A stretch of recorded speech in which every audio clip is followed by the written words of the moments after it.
Isaiah chapter 58 and verse 1. Cry aloud, spare not, lift up thy voice like a trumpet, and show my people their transgressions, and the house of Jacob their sins.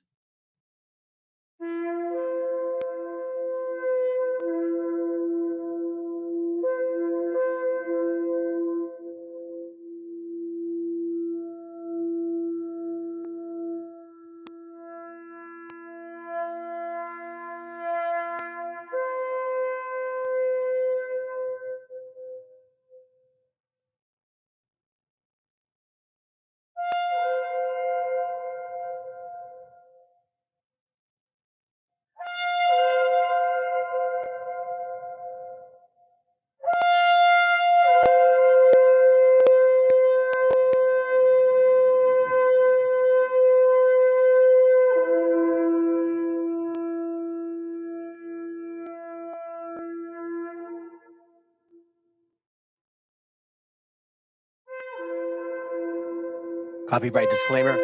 This content does not belong to Bible Chronicles or claim this intellectual property. The content provided today has and always will belong to the content owner. Bible Chronicles does not have any affiliation with the owner of this property. As mentioned, Bible Chronicles did not intend to make use of any material for the purpose of harvesting gain. However, Title 17 of United States copyright law states material in use can only be done when it's for theological or general educational purposes, and thus Bible Chronicles believes that this principal material falls under fair use, which honors protection under Section 107 of the same U.S. copyright law.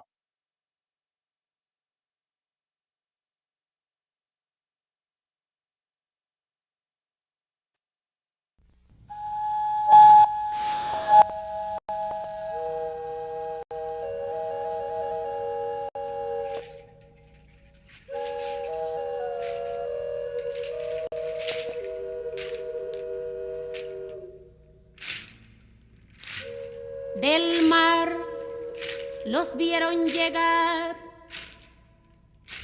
mis hermanos emplumados serán los hombres barbados de la profecía esperada. Se oyó la voz del monarca de que el Dios había llegado y les abrimos la puerta. Por temor a lo ignorado, iban montados en bestias, como demonios del mal, iban con fuego en las manos y cubiertos de metal. Solo el valor de unos cuantos les opuso resistencia, y al mirar correr la sangre se llenaron de vergüenza, porque los dioses ni comen ni gozan con lo robado. Y cuando nos dimos cuenta, ya todo estaba acabado, y en ese error entregamos la grandeza del pasado, y en ese error nos quedamos 300 años esclavos.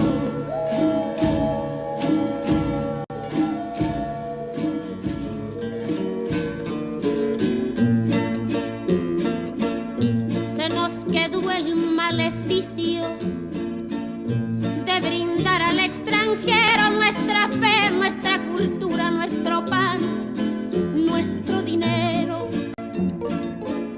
y le seguimos cambiando oro por cuentas de vidrio, y damos nuestras riquezas por sus espejos con brillo.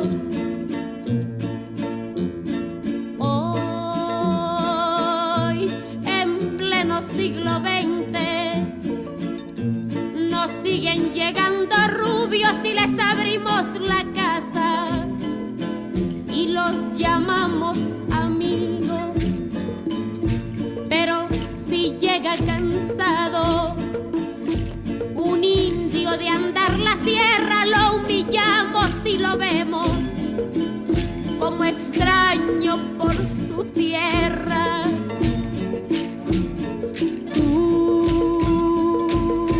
Hipócrita que te muestras humilde ante el extranjero, pero te vuelves soberbio con tus hermanos del pueblo. Oh, maldición de Malinche, enfermedad del presente, ¿cuándo dejarás mi tierra? ¿Cuándo harás libre a mi gente?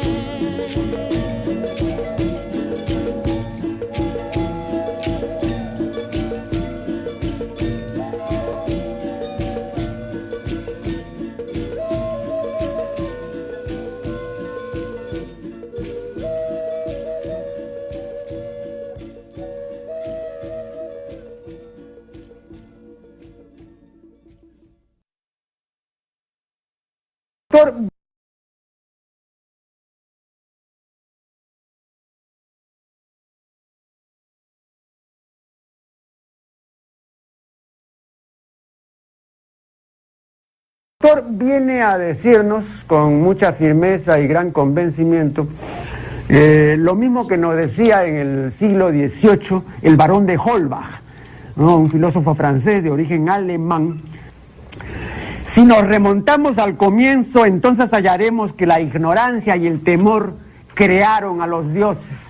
La fantasía, el entusiasmo o el engaño los adornaron o desfiguraron.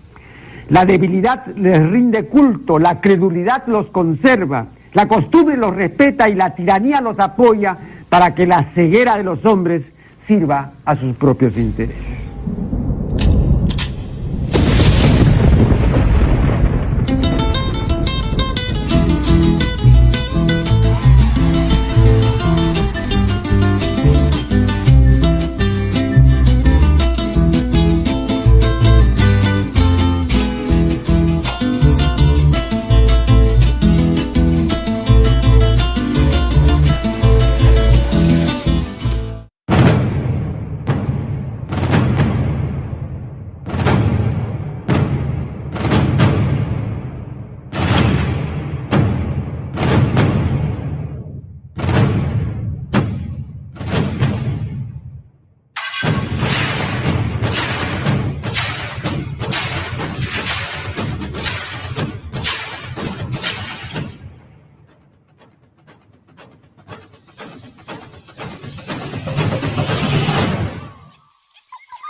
Okay. All right. Here we go. Give me a second. All right, family and frenemies that are out there watching, welcome to the channel. MESHIACHA Chronicles. I'm your brother Joshua or Yoshea, whatever you want to call it. Most call me Meshi, so it's all good as long as it's with total respect. I'm all for it. Oh, by the way, I forgot to mention. Hold on. ¡Viva México, cabrones! All right, so the title is Manifested Negro Confabulation. Okay. Manifested Negro Confabulation. Meaning of man. Sorry, okay. It means, and by the way, I'm starting because there's nobody out there, so I'll just go ahead and go, man. You know how I do it. It means clear or obvious to the eye or mind, right? The system manifests failing. Let's look at this real quick. Perceived by the senses, especially by the sense of sight. So, easily understood, recognized, right? But there's a problem. Confabulation. So this word can be used in a very positive way, right? But this word here is extremely important. To talk informally is a fabulous word, making fantastic fabrications. Fabrications. Remember that. Given the similarity in space and sound. So it's basically fabrications, propaganda. Now, I've showed you guys books prior regarding propaganda and why we're involved in a system where it's basically in itself, if you just want to look at it así nomás como por como es, it's pretty much that right there. It's a word where you are fitting in ideas because there are spots in your memory. So you can fabricate a story. And if you say it enough, it actually works in a way. So check this out. In order to weaken democratic institutions. You just have to flood a country's public square with enough raw sewage. You just have to raise enough questions, spread enough dirt, plant enough conspiracy theorizing that citizens no longer know what to believe. Once they lose trust in their leaders, in mainstream media, in political institutions, in each other, in the possibility of truth, the game's won.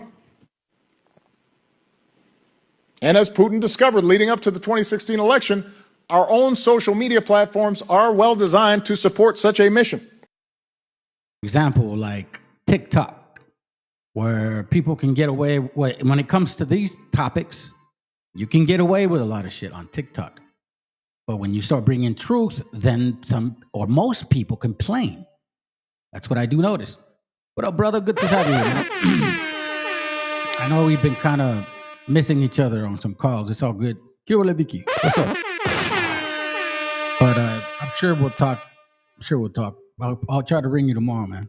All right? Oh, what's up, brother? What up?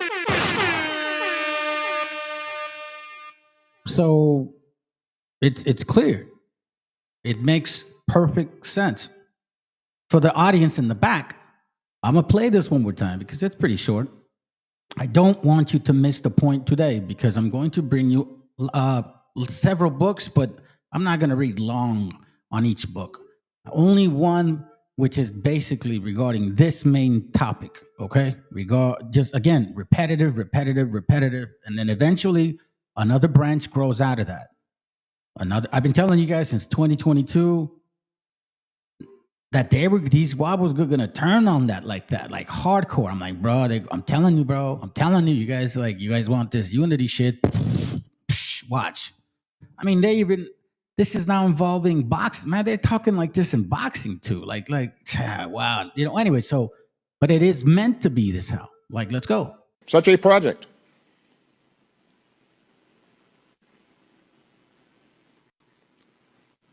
Understand, it's not necessary for people to believe this information in order to weaken democratic institutions. To weaken the mind, straight up. Because if you really think about this, a government is structured based on how the mind works. Like you have to have a system, an organization, right? Checks and balances, so to speak. This is no different than when you got propaganda coming at you 100%. And you have a good load of people that just have no common sense, maybe, I don't know, and will believe any kind of shit like this. But let's continue. You just have to flood a country's public square with enough raw sewage. You just have to raise enough questions, spread enough dirt, plant enough conspiracy theorizing that citizens no longer know what to believe. Once they lose trust in their leaders, in mainstream media, in political institutions, in each other, in the possibility of truth, the game's won.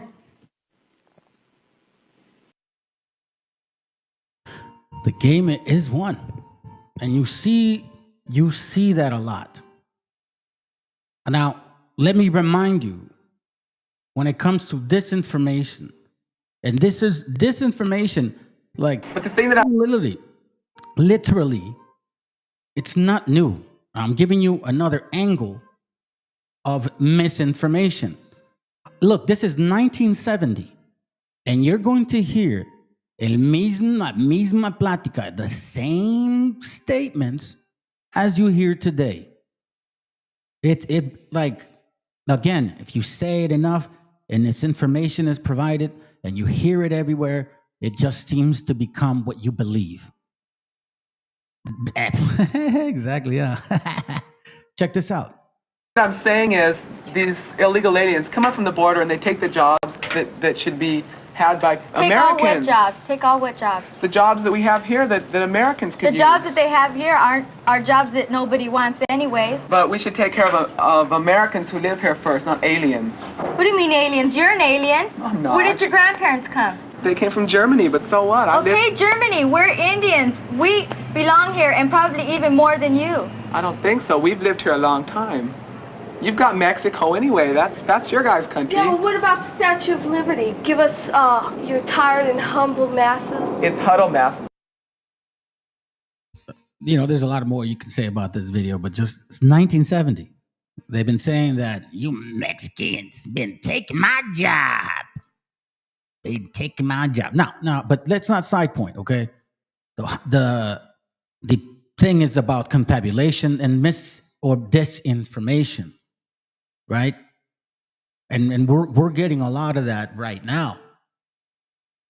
Check this out. And this is I'm glad that our gente is hearing this, but black folks been like it's coming both ends. Confabulation. Okay, check this out. Check what this brother says. pretending to be Indians for so long. We got OGs in the game. And y'all think TikTok invented this? Nah. Meet the first hot glue feather wearing ass pretending. Red Thunder Cloud, aka Cromwell West from Rhode Island. This man woke up one day and said, you know what? I'm tired of being black in Jim Crow America. I'ma be Catawba. He changed his name, read a couple of books, read like 3 words of the language. Then boom, he emerges as the last speaker of the Catawba language. Even anthropologists fell for it. Meanwhile, the real Catawba Indians was like, who the fuck is this dude? Dear black family, we gotta talk. We can't be mad at other groups of people who try to be like us. Man, you trying to be black. And then at the same time, go around claiming that your grandma is a fucking Cherokee Indian. You don't speak the language, you don't know the tribe, but yet you know the tax benefits. Everybody want to be something they ain't until it's time to suffer for it. Red Thunder Cloud was scamming in the 1940s, before Wi-Fi, before ancestry tests, right? And definitely before TikTok. Apparently this is not a trend, it's a tradition with these hot glue feather individuals. So this is disinformation. He's talking about some dude from a while ago, and we hear the same from 1970, and you say you hear it from the horse's mouth, right? And you hear it clearly from the horse's mouth. Now, you know, me in this channel, I bring you guys some old school books, and I have something to share with you guys because this is where things get a little bit funny. I don't know, you know, like for example, I'll show you this real quick while the book is downloading, and we'll see the point. Pocahontas was black. What? Yeah, I said it.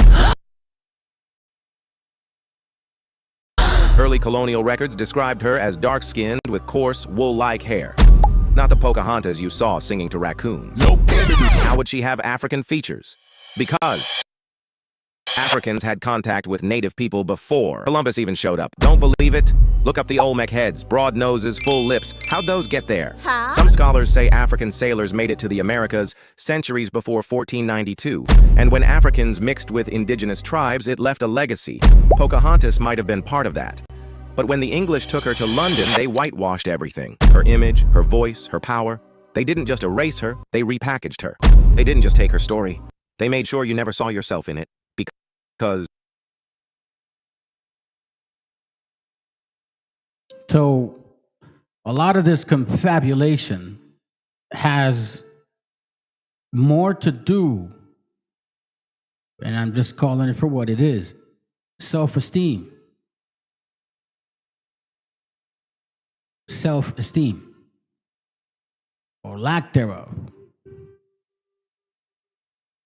There's a book I have called, which I'll show you today. It's called Not Out of Africa. And it talks about the disorder. You know, in their ways, mentioning Egypt, right? Trying to look for the page, fam. I want to show you this page, this book. My bad, I thought I had it here with me. Let's see, Christian married. Hold on, it's coming up. Damn it, man! I should have just thought I had this up already. I'm gonna tell. Let me see. Is this it? Nope. Oh, man, my bad, man. I really apologize for that. I really thought I had it right here already set. Okay, here it goes. Page. Okay, we're gonna read this here real quick, and we're gonna go to page 25. Now, the reason why I always say you got to read, man, because if you don't read,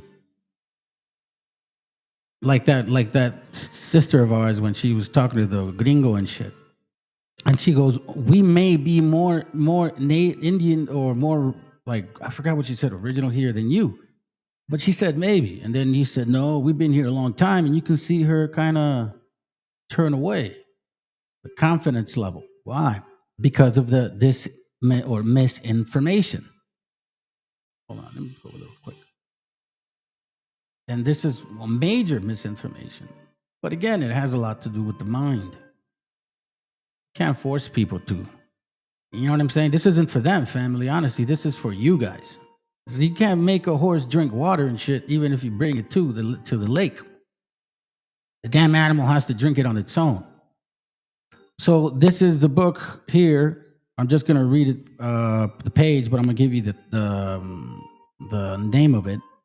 The book is called The History and Present State of Virginia in 4 parts, right?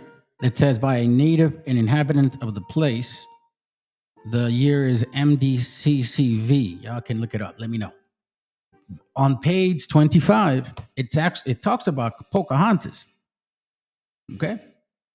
It actually talks about the story of Pocahontas. Now, this is important because what happened to the sister of ours was for real, and she was raped at a young age. These pedophiles, whatever you want to call them, settlers, you'll see what happens on page 25. So I don't take this like, what? Anyway, so let's read this. In year 1612, 2 ships more arrived with supplies, and Captain Argall, who commanded one of them, being sent in her to Potomac to buy corn. See, so she was sent to buy corn. He there met with Pocahontas. Let me see what year this is. Hold on. MDCCV in numbers. 1705. Okay, so we're reading a book from 1705. Let me make sure and confirm. That's the year that it shows on the bottom. I'll show you guys when I'm done with these pages. It says here, the excellent daughter of Powhatan. So we're talking about Pocahontas, the excellent daughter of Powhatan. Now, this is 1705, okay? 1705. And you got people with full of confabulation, right? Because they listen to Colomiados who really damaged their brain. Colombianos didn't do you guys any favor. He destroyed your brain. He made you guys believe something that was never there. But to even believe him in the first place, because he don't look nothing like you, is unimaginable to me. So the only conclusion is confabulation. Like everybody that goes through memories, you go through lapse of thought, like lapse of memory, and you're thinking, you know what? Maybe it's part of that. But it fits right in. Yeah, I'll go with that. And then it becomes a mental issue. It says here, and let's go back again. So who commanded one of them, being sending her to Potomac to buy corn, he there met with Pocahontas, the excellent daughter of Powhatan. And having prevailed with her, you see this? Prevailed with her to come aboard to a treat, meaning like, oh, here, little girl, I got some candy for you. How familiar is this shit? These are the Anglo-Saxons, keep in mind, doing this to our native sister that has nothing to do with people like them. But they think it's a joke. So let's read what really happened to her. And then we're going to get to the skin tone, okay? In this same book, he says he detained her prisoner after he treated, oh, you got something for you, like manipulated her like pedo right now, you know, Epstein, trompetas, you know what I'm saying? Like stuff like that. Are you? Give me a second, Pam. Let me see what you got.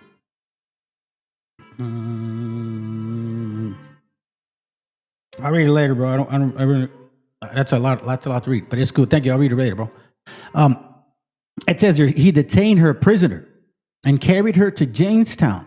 So he lured her on the boat, kidnapped her, and then transported her, you know, from one place to another, designing to make peace with her father by her release.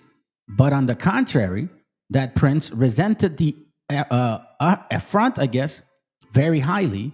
And although he loved his daughter with all imaginable tenderness, yet he would not be brought to the terms by that unhandsome treachery till about 2 years after a marriage being proposed between Mr. John Rolfe, an English, Anglo-Saxon pedo, and his lady. And this lady, this was a 9-year-old family, which Powhatan, taking to be a sincere token of friendship, he vouched to consent it and conclude in peace.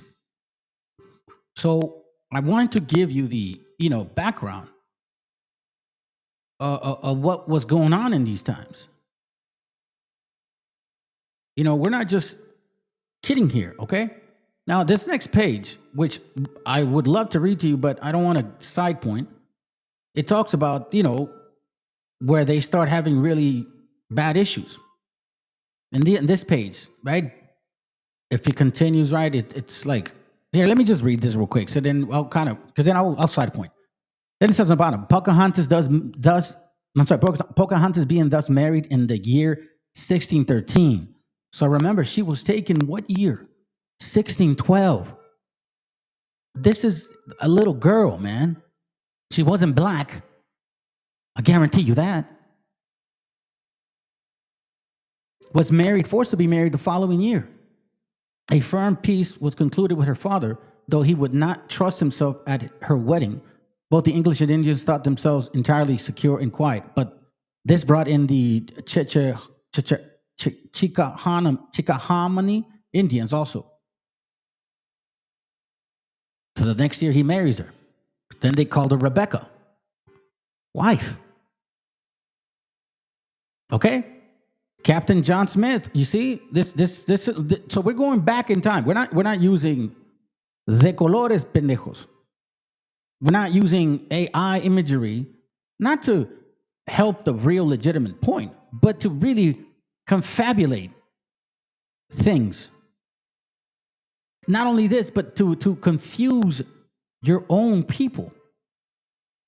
To me, it would seem that you must hate yourself or you must hate your gente. I'm trying to look for this. Check this out. This is 1 point.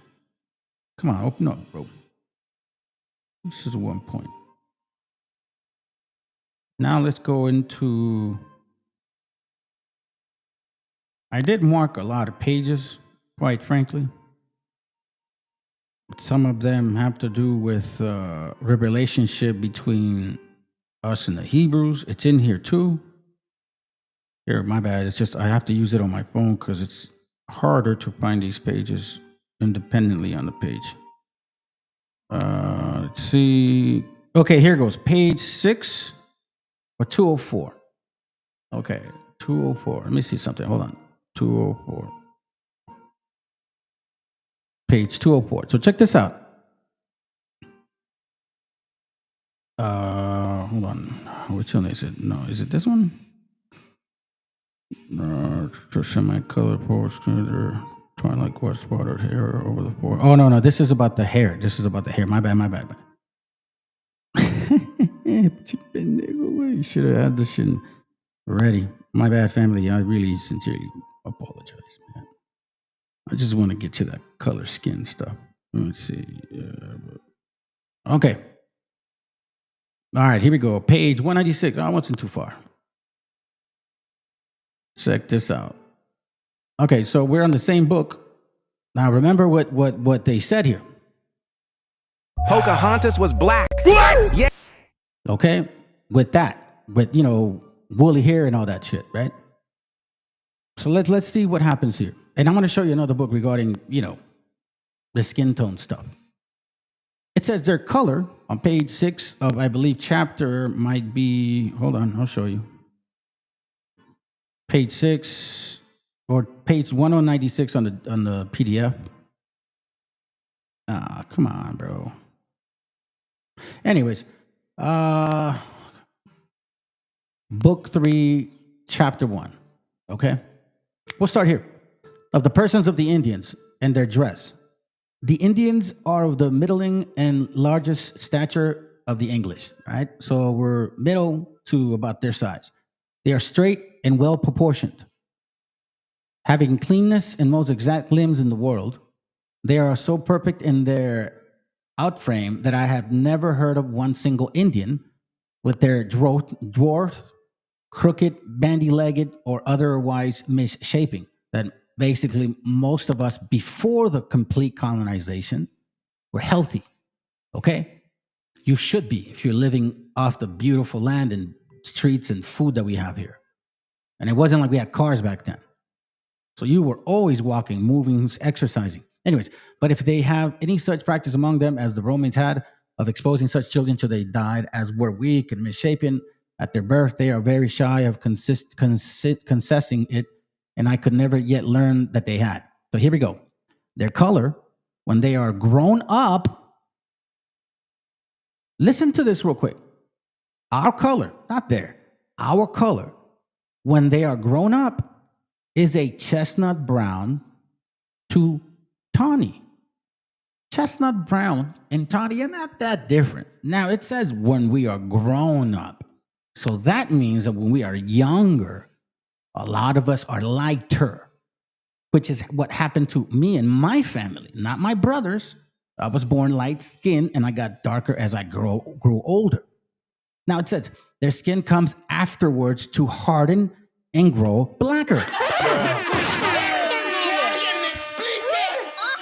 The only way you debunk funk is by continuing to stand the ground on what an actual good sources are. Not your fake ass funk, not Colomiado's bullshit. You know what I'm saying? Listen. Yeah, I said it. Early colonial records described her as dark-skinned with coarse, wool-like hair. We're gonna read about coarse hair too. It says here, their skin comes afterwards to harden and grow blacker by greasing and sunning themselves. So, excuse me, black folks, you guys don't necessarily tan. Unless you were mixed and you're light skinned, maybe you tan. I've never seen that, to be honest. But I know for a fact that you can't tan because you can't tan. Like, where could you tell? My point being is their skin comes afterwards, meaning that when we were younger, The skin tone is lighter. By using bear grease and sunning ourselves, it became darker. As kids, light skin. As an adult, darker skin. A lot of us can say that. Black folks, African Americans, so-called, you cannot say that. So there goes your answer number one. Hold on. They have generally coal black hair, very black eyes, which are most commonly graced with that of sort of squint, meaning like, like me. Like me. Squinty eyes. I don't have big eyes. You know what I'm saying? Like squinty eyes and shit, which many of the Jews are observed to have. Oh. You know what I mean? That's crazy. This is 1705.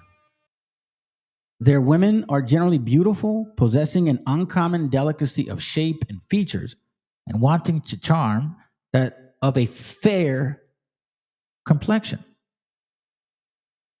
Not black, not copper, not dark. And we read here that we go through phases of skin. I know a lot of raza boricuas that went through this very same thing. We were light skinned when we were little, and then we got dark skin when we got older.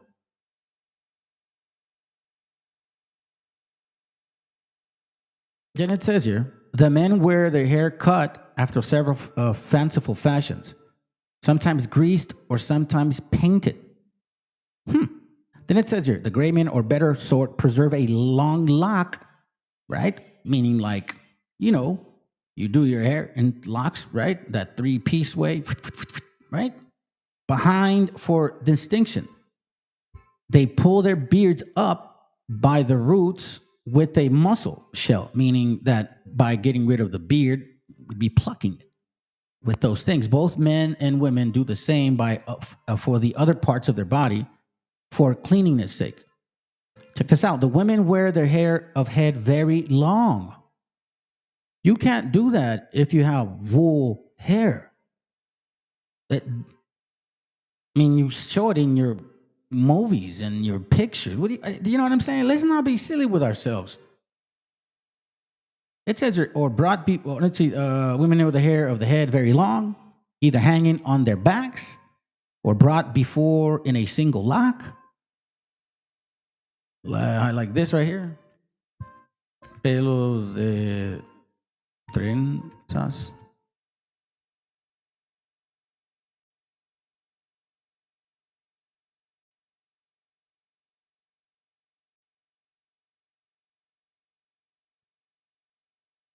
You see it? People do this more often now. You do that more often. But like this is one long one, so to speak. This is one long one. So the men would normally do that, one long lock, right? One long lock. That can't be dreads because that means that you wove it every day. They wear it several fashions. So in case you guys don't realize, to grow dreads, that means you can't cut your hair. And that means you can't technically wash it. Always. For sure. And we know that the indigenous gente here, we showered it twice a day. And it says here, the women wear the hair very long, brought before a single lock, bound up with fillet of peaks or beads. Sometimes also they wear it neatly tied up like in a knot behind. It is commonly greased and shining black, but never painted.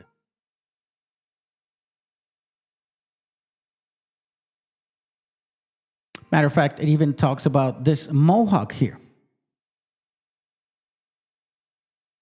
That the man would cut it that way. Let's see. Skin were being drawn together. Purpose of put the Indian name of the skin shoe is mohawk. Let me read this real quick. Is an Indian man in his summer dress. The upper part of his hair is cut short to make a ridge which stands up like the comb of a cock. Oh, shit. Like a mohawk. So, like, for example, a lot of us can really cut that in the, like like a flat top. You know, some of you guys, I did a flat top once when I was little. I don't know why I did that, but I did. So my stereo was sticking up. You know what I'm saying? I knew some people back in the rock days. They used to rock that shit. Really, as a matter of fact, that soccer player from Chile rocked it like that too, and it was thin. This is not woolly hair. This is not Mr. T. You know what I'm saying? So before you go and change history, especially in these times, you got to understand that propaganda is a powerful drug. And it says the rest either short off or knotted behind his ear. And then let me just read this real quick to you. His apron is made of a deerskin gathered around the edges, which hangs like tassels or fringe. At the upper end of the fringe is an aging of a peak. So you see like fringes on our people. Let me see if I can find out another point, because I think we're going to jump to another book at this moment. Maybe we will. Yeah, okay. All right, let's continue with this point. And again, why would this matter to us?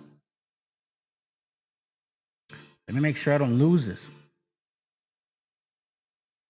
Hold on a second, family. Y'all know about FDA, right? Now, let me... Hold on a second. Let me see. I don't want to pass anything up here.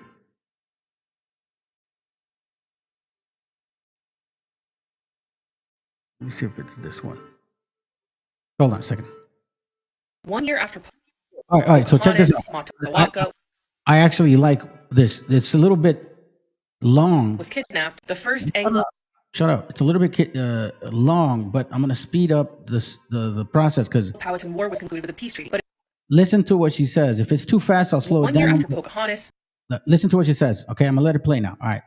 1 year after Pocahontas, Matawaka was kidnapped, the first Anglo-Powhatan War was concluded with a peace treaty. But in 1620, a man named George Thorpe arrived at Jamestown, and Thorpe something called the Indian College Project. This project was meant to put English focus back into converting everyone associated with the Powhatan chiefdom to Christianity. Thorpe thought that the reason the Powhatan wouldn't just hand their children over to the English to be educated was simply because the English weren't being nice enough to them, when really it was because the tribes in the Chesapeake had close-knit family units with their own customs and religion. Something clicked for me while reading this book. The English might have been thoroughly confused by the Powhatan not wanting to hand their children over to the English, because that is legitimately what the English used to do with their own children. In the book Strange Island, written through foreign eyes by Francesca M. Wilson, she compiled every account she could find from the years 1395 to 1940 of foreigners who visited England and wrote about their time there. Here is an account from Andrea Trevisano, the Venetian ambassador to Henry VII, who visited London in 1497 and wrote the first ever Venetian accounts on England. After having kept their children at home till they arrived at the age of 7 or 9 years at the utmost, they put them out, both males and females, to hard service in the houses of other people, binding them generally for another 7 or 9 years. These are called apprentices, and during that time they perform all of the most menial offices, and few are born who are exempt from this fate. For everyone, however rich he may be, sends away his children into the houses of others, whilst he, in return, receives those of strangers into his own. On inquiring their reason for this severity, they answered that they did it in order that their children might learn better manners. But I, for my part, believe they do it because they like to enjoy all their comforts themselves, and that they are better served by strangers than they would be by their own children. The English indulge in the most delicate fares for themselves, and give their household the coarsest bread, and cold meat baked on...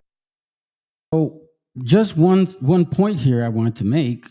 Also, you know, with the first video or the video, you know, before the 1970, how supposedly we're you know, immigrants are taking jobs,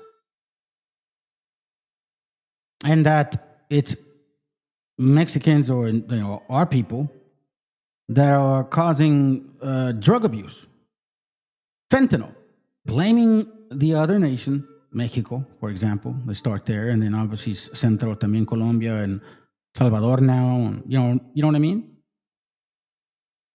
But the reality is because of what we just heard. What kind of relationship is that? A father giving up his kid, bro, and that rebellion that she's talking about. That stuff is very important and real. This is, I cannot remember which book, but I don't want to forget this point, because this relates to the whole 1960 war that she mentioned. Again, in 1966, well, this has a lot to do with, look what happens in regards to the child and mother slavery, partis equitur ventrum. Like it says, they would, sell their own kids. They would rather get served by other people. But it's like, how do you sell your kid, man? Again, in 1666, and barely a decade before the onset of Bacon's rebellion, Bacon, which is a good point to you today, Governor Berkeley issued an order against the Rappahannock River tribe. Members of the tribe allegedly murdered some of the colonists, allegedly, and we know how that works out. More likely it wasn't true. Do you know what I'm saying? Allegedly, right? Murdered some of the colonists in that section in the violation of the Treaty of 1646. With the 1660 to 1661 Retribution Act in place, the General Court Berkeley presiding declared that for revenge of the allegedly alleged murders and for the prevention of future mischief, the tribes would be prosecuted with war and their women and children taken and then disposed of according to such instructions as shall be issued from the Right Honorable the Governor. On Sunday for the week. The reason for this. We are not the same people, that's for damn sure. And definitely no spirit even close to this. Severity. They answered that they did it in order that their children might learn better manners. But they do it because they like to enjoy all their comforts themselves, and that they are better served by strangers than they would be by their own children. The English indulge in the most delicate fares for themselves and give their household the coarsest bread and cold meat baked on Sunday for the week. So the English were trying to make little servants out of the Powhatan children, just as they made little servants out of their own children. And guess who wasn't having any of that Mother Opie Kankano. At the time, Opie Kankano was more powerful than he'd ever been. As Chief Powhatan, his half-brother had passed away shortly after Matawaka did. He was one of the most powerful men in the region by the 1620s. George Thorpe buttered up Opie Kankano every chance he got. He even had a huge English house built for Opie Kankano. But Thorpe would not rest on his dream of taking Powhatan children and bringing them into the arms of the church, and this enraged Opie Kankano and the rest of the tribes in the region. However, Opie Kankano saw the brutal devastation that the English weapons caused in the First Anglo-Powhatan War, and he knew the British weapons had only improved since then. He knew his warriors could not win if they went into a head-to-head battle with the English, so he began planning. He told his people to get as friendly with the English as possible, make trades with them, get to know their names, let them recognize your faces, and for every gift that Opie Kankano received from Thorpe, he dropped little hints without making full promises that his people... Wait, I apologize. I was thinking of something and I quoted this book, which is about 40 years ahead. My bad, 40, 60. But the book previous, the one we were reading here, Thorpe is in here. Right, and Thorpe is basically the involved with the kidnapping. Like he's. Let me see if I can find him. Let's see. Is there a Thorpe? Torpedo? Any Thorpes? All right, let me continue. I'll look for it on my other end.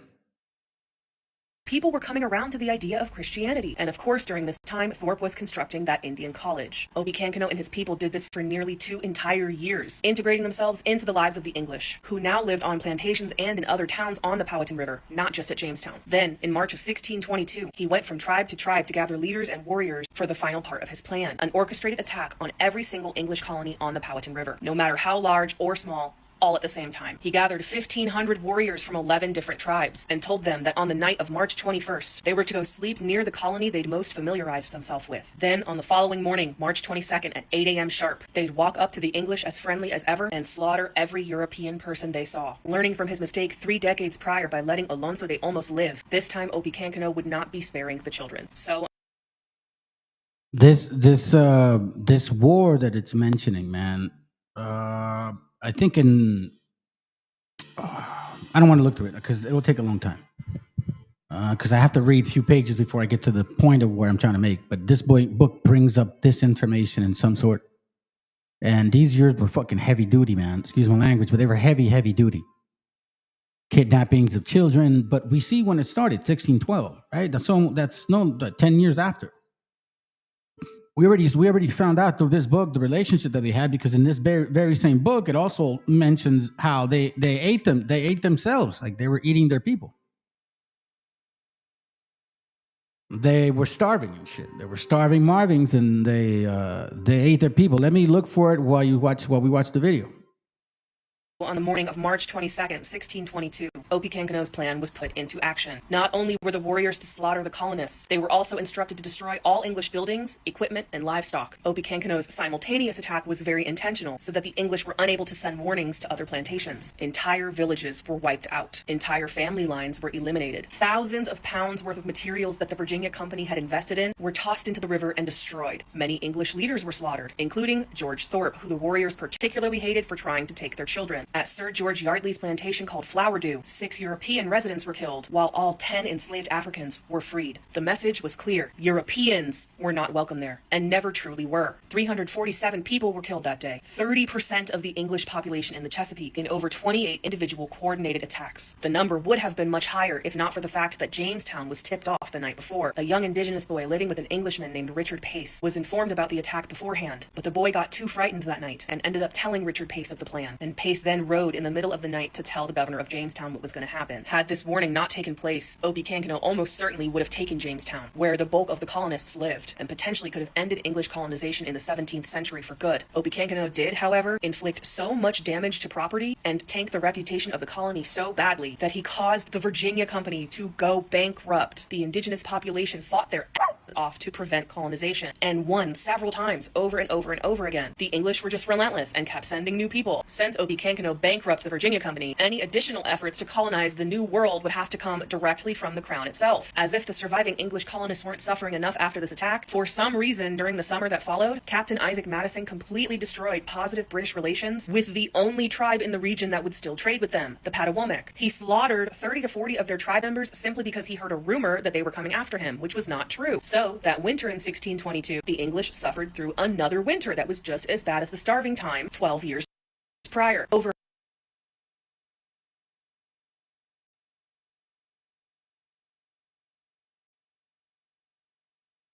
500 English colonists died of starvation, dysentery, and scurvy that winter. People were dying at such an alarming rate that there were not enough colonists to bury the dead, so they had to just lie there all throughout the streets of Jamestown. Before Opechancano's attack, there were around 1,050 English in the Chesapeake, and by the end of that winter, there were only 200. Just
1, 2, 3, testing 1, 2, 3. Let me see. Testing 1, 2, 3. Testing 1, 2, 3. Testing 1, 2, 3. You guys can hear me now? Oh, that's weird. My bad, family. Let me read it back. We got the same book here, right? She mentioned. Sorry, let me go back to my thought. I was regarding the starving times, 10 years prior to 1622, right? The starving times. She talked about the massacre, but she didn't mention what happened in the massacre. So let me kind of summarize here. 9 ships show up. You know, they're all here basically getting ready to, be disobedient to the power that brought them here. Like, that's the concept that they're saying. let me just get to this point, by which means they became frequently exposed in great parties to the cruelty of the Indians. So because they weren't listening and they were just not keeping their word, right? You don't do, listen, you can't trust people like that. So what can you do? And especially after the damn kidnapping of children, what do you expect? You take people's daughters, bro, like 9-year-olds and shit. All sorts of discipline was laid aside. You see that? All sorts of discipline was laid aside and the necessary defense neglected, so that the Indians, taking advantage of those divisions, formed a strategy basically to destroy them root and branch. And indeed, they did cut many of them off by massacring whole companies at a time, which she was mentioning, so that all the out settlements were deserted, and the people that were not destroyed took refuge in Jamestown, except the small settlements in the Kikotan, where they had built themselves a little fort and called it the Algornoom Fort. And yet, for all this, they discontinued their disorders. They continued their disorders. So, like the brother was saying right here, what the fuck? What happened? What happened? And yet, for all this, they continued their disorder, wasting their old provisions and neglecting to gather others, so that they who remained alive were all near famished, having brought themselves to that pass that they durst not stir from their own doors to gather the fruit of the earth. So they were so lazy or so famished, they, I guess, couldn't get up even to eat food, or the crabs or the mussels from the water size, much less to hunt or catch wild beasts, fish, or fowls, which were found in great abundance there. Much less to hunt or catch wild beasts as fowl, which were found in great abundance. They continued in these scanty circumstances till they were last reduced to such extremity as to eat the very hide of their horses. Holy shit. Wow. Confabulation is a big problem. It's crazy, excuse me.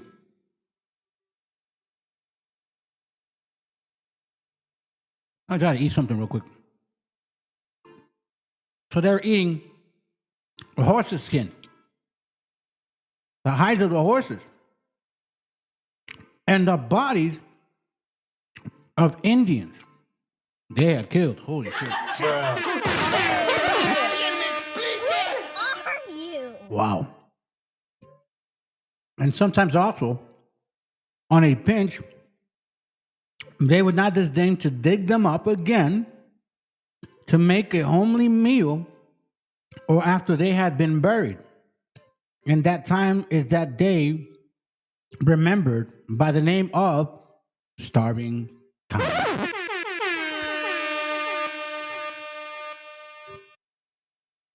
I'm telling you, if you read other pieces, I don't think this one gets into it, but there's other pieces where they would dig up their old wife, and somebody got prosecuted because he dug up his dead wife and ate her and shit. Crazy. Just as he had done decades prior with the Spanish, Obi-Kankano outsmarted these Europeans the best way he knew how, letting them underestimate him and using the prospect of converting to Christianity to shield himself. In my next video, I'll be covering what the English did to recover from Obi-Kankano's devastating attack. I learned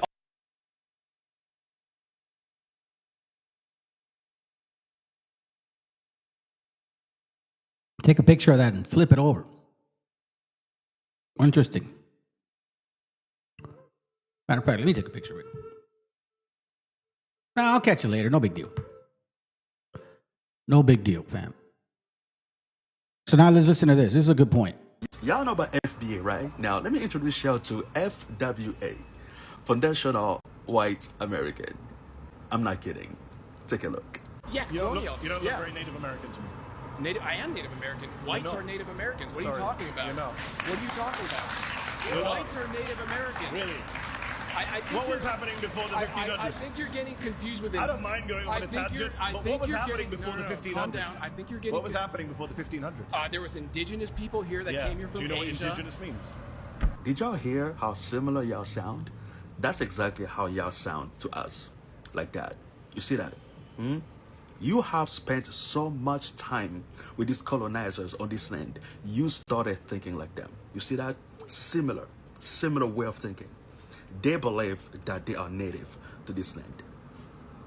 Because they're Glad, and I wanted to show you this because he made a definitely good point. How you different than the white man? Like I've been saying it, man. Yeah, it's the same shit the white man said. It's like all you did was just painted Jesus black. Same shit. You want dominance, power? Oh, you just maybe a little friendly. It's like that movie. See, I get it now. See, Christianity was never inclusive. You guys don't understand that. Okay? It was never inclusive. It was always exclusive. You know that. BHI, they were inclusive. There's a movie called Antebellum.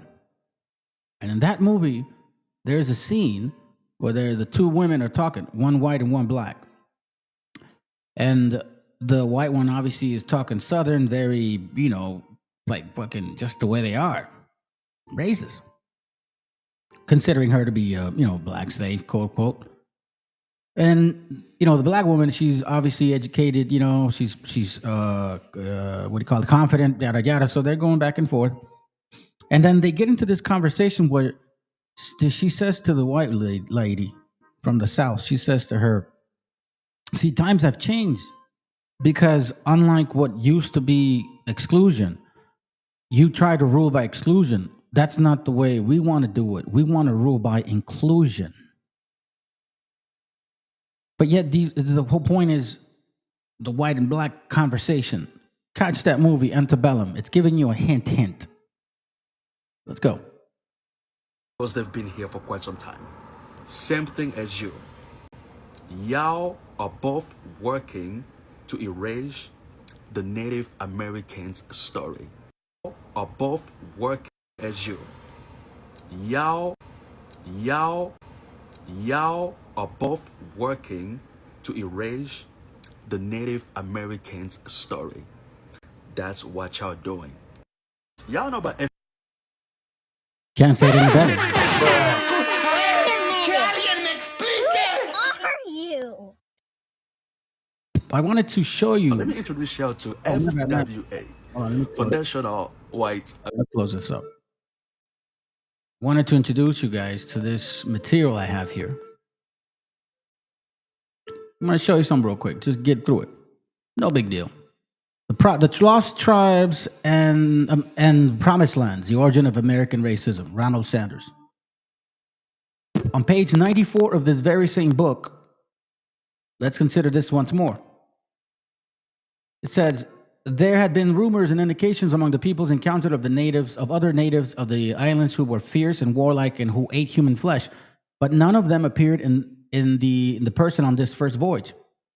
I did not find, Columbus writes, any bestial men among them, as some of us had expected, but on the contrary, men of great deference, kindness. On the onset of the warlike multitudes was for another day. It says, neither are they black like Ethiopians.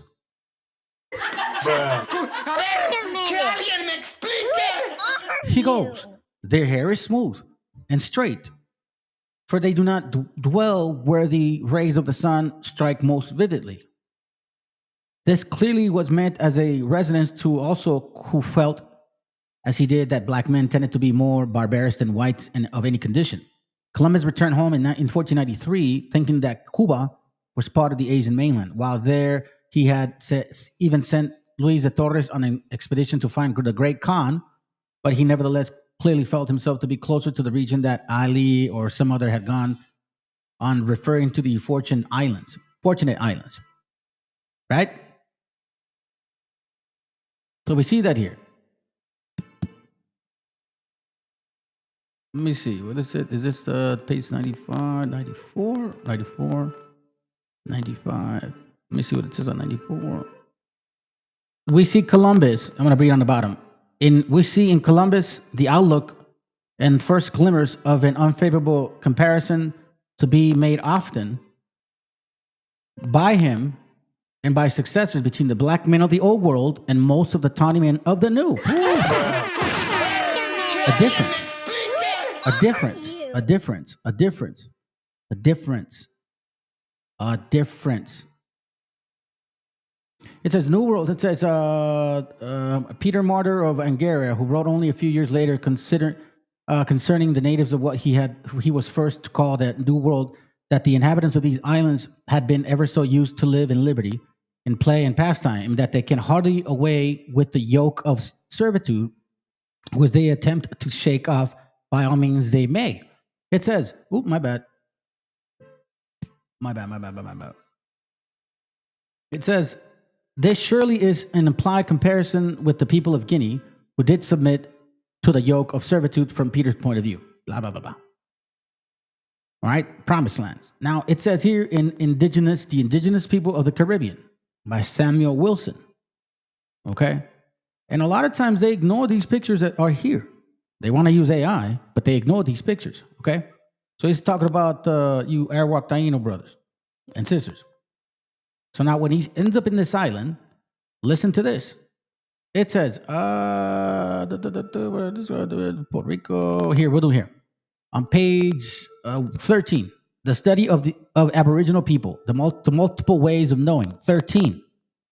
Okay, this is not a very broad a book, but listen to what it says here. Some people say that Columbus had great racial prejudice because he attributed such importance to the skin color of the Indians.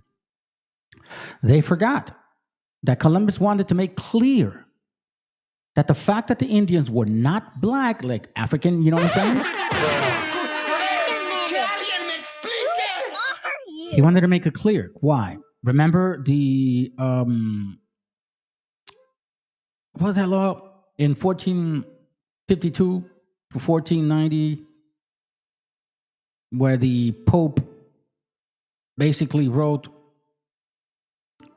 dominion and gave dominion to Spain and Portugal. Portugal had Africa, lower part, and Spain had the upper part, like something. No, I'm sorry, in America. Portugal was responsible for the lower part of the Americas and Spain for the northern part, right? That's why it was important for Columbus to understand where he was, because if he would have seen people from Africa, he would have known, shit, that's Portuguese. It says, they forget that Columbus wanted to make clear the fact that the Indians were not black, because if they were black, it meant that he was actually in Africa. And Africa, according to the treaties with the Vatican, how are you going to get around this? A treaty with the Vatican, which made sure that if he ends up in any land, and he knew about lands of Africa, and he ended up in the new lands, and if he didn't know what he was doing, right? What are we talking about here then? Belonged to Portugal. Thus, the alleged racial prejudice of his description was really a way of proving that he was not in Africa, but indeed he had reached the Indies he had set out for.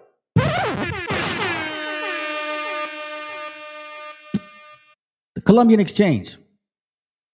A lot of times we see these pictures, right? But we forget about this stuff here. They use this like new ones. They do definitely do that. But they don't actually look at some old ones. Like one example here. Here we see the Spaniard on a horse with a big dude. Looks like he's a so-called African American. You know, like a lineman and shit. He's bigger than a fucking horse. This guy's got to be at least 6'4". Maybe. I mean, look at the horse. I mean, look. He's almost as tall as the dude on the horse. I know this ain't no donkey. But these people here, do they look like them? Does he look like he? No. Does he look like them? No. Sandalias, el gabano,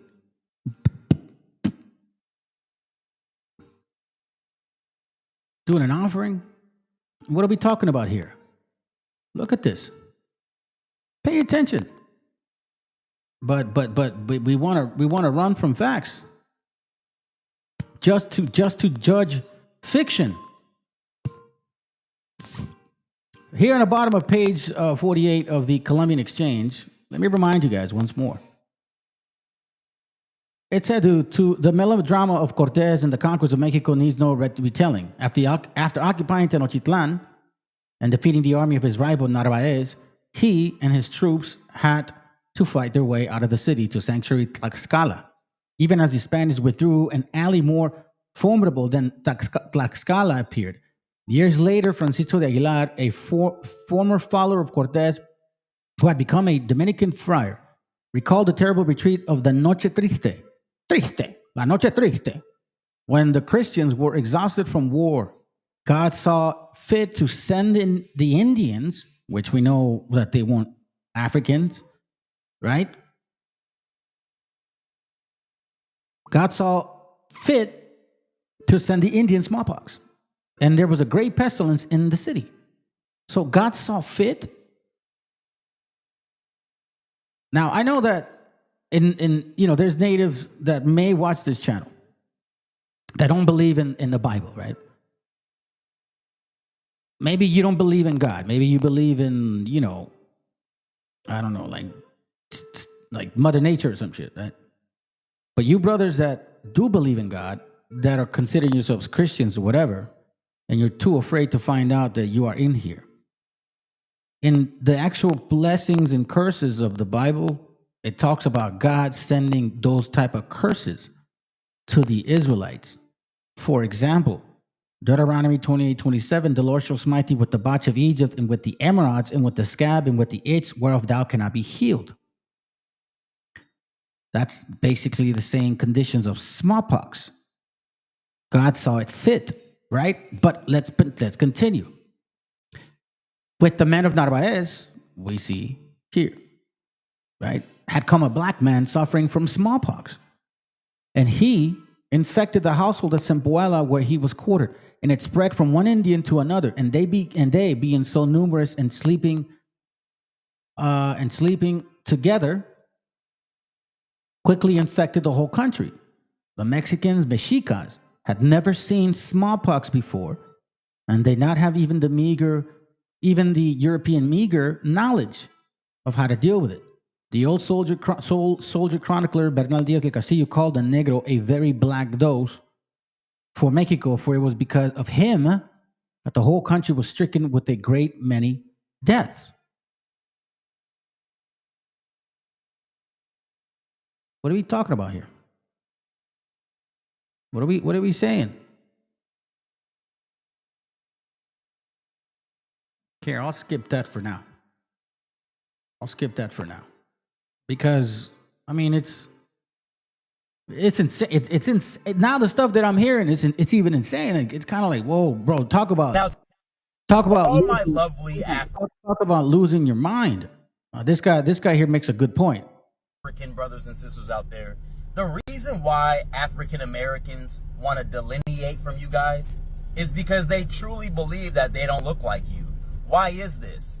Well, they are the staunch enforcers of the one-drop rule, where they even think that their representation looks like mixed-race mulattoes. This has been a psychological operation happening for decades. Look at this cover of the Ebony magazine, the top 10 most beautiful African American women. You have Lena Horne and you have Sherry Belafonte Harper, two mixed-race mulatto women on the front cover of Ebony magazine, the most beautiful black women in America. Not to mention, you have Barack Obama, who they believe is the first black president. He's not. He's the first mulatto president. Here's him even saying that he's mixed race. A mixed kid from Hawaii, born to a single mom, is not likely to become president of the United States. Also, if African Americans are trying to delineate from Africans, why are they so pressed about Tyler identifying as colored and not black American? Just like I said earlier, they want to enforce the one-drop rule when it benefits them. So they want to get away from their African roots so they can be more mixed race. You see it with all their representation. Everybody that represents them is mixed race. Somebody like me who actually is mixed race is very proud of my African ancestry. That's why I have Africa tattooed on the back of my arm, because I love Mother Africa, and my roots and my blackness comes from the great continent of Africa. Let me see if that was a video that I was looking for. Give me a second. I think it Now, is. to all my love, It was good. So you know, I was watching because I used to listen to Sade. Beautiful voice, man. Beautiful voice and beautiful woman. I mean, I ain't gonna lie. But yet, check this out. Check this out. Let's listen to this. This is, you know, one reason why when you see this video here. Not the Pocahontas you saw singing to raccoons. Nope. How would she have Yeah. You're using eugenics. They're using eugenics. You just call it, you know, white black eugenics. They're superior. They have, you know what I mean? They're like the light, I guess. They generate enough energy and frequency that they can give us cancer and shit. I've heard stuff like that.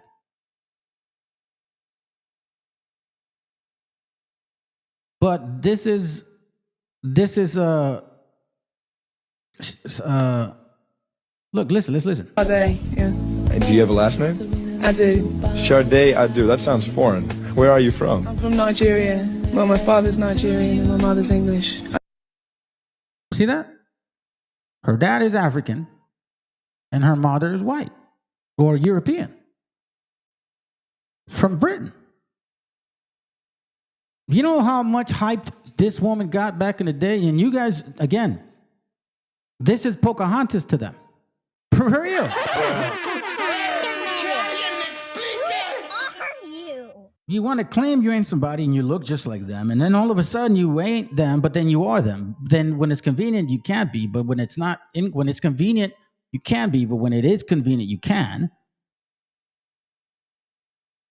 You use the same arguments to debunk people, yet those arguments are lies. And then when you get caught on those lies, you make up other lies to debunk what we prove. Like it's man, let's continue. From Nigeria. Well, my father's Nigerian and my mother's English. I grew up in England. I see. Tell me, maybe you can tell us a little bit about yourself, like how old you are. I know where you were born. Are you married? If not, will you marry me? No, I think Fred's far more my type, actually. So you get the picture.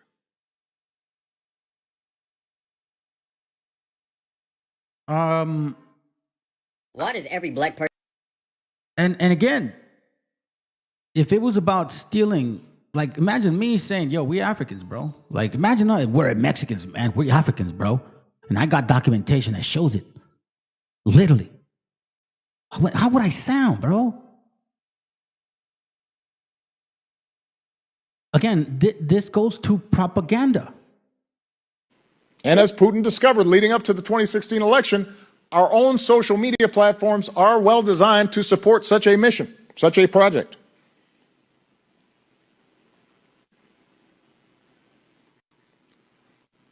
Understand, it's not necessary for people to believe this information in order to weaken democratic.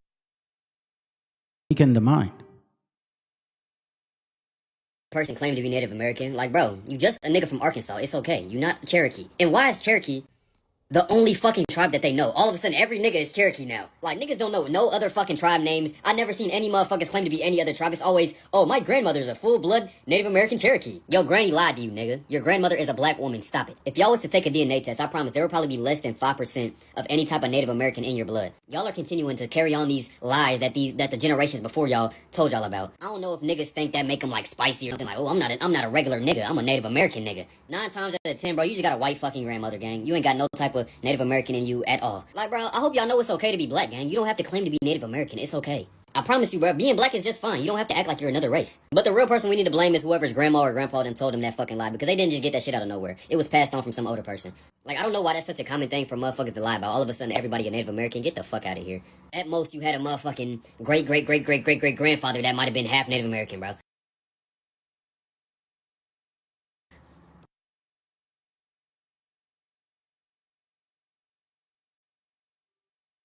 I thought I had to. I thought I sped up the video. No, I didn't speed up the video at all. Whatsoever.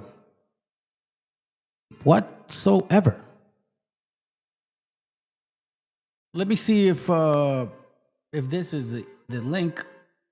If not, I'm going to show you something else. Black okay. So Americans are not from Africa. We're from America. So check this out. This is, again, it goes to confabulation.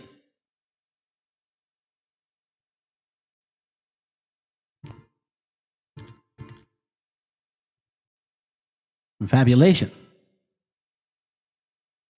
What are we doing here? Confabulate.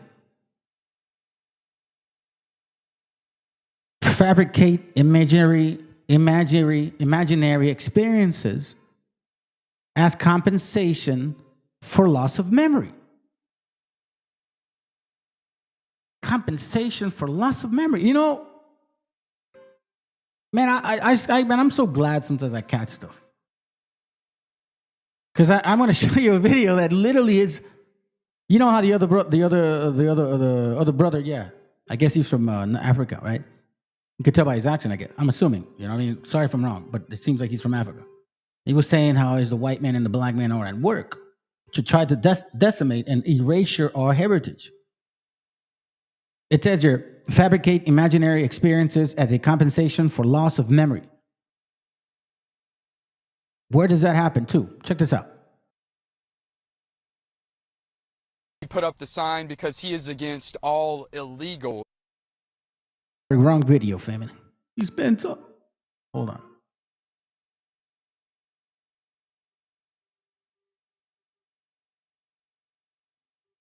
He put up the sign because he is. Wait, I thought I downloaded that thing. Hold on a second. Hold on. Give me a second, family. I know I did this, and I know I downloaded. I thought I did. I guess maybe I didn't. Oh. Let me see. Hold on. I'll get it real quick. Apply all.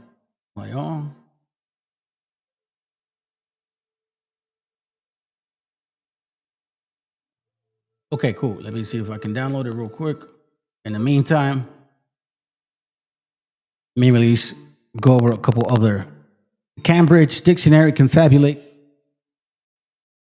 It says here to invent experiences or events that did not really happen. Did not actually happen. False, non-material, unlikely, unproven, untrue, unreal, unrealistic.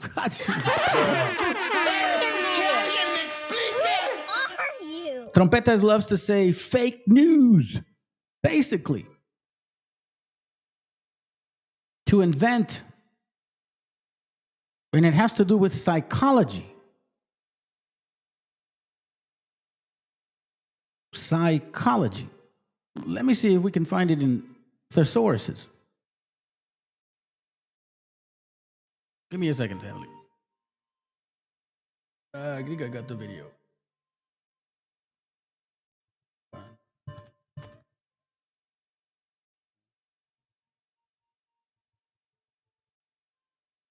Give me a second. Make this quick. All right, so let's get the video now.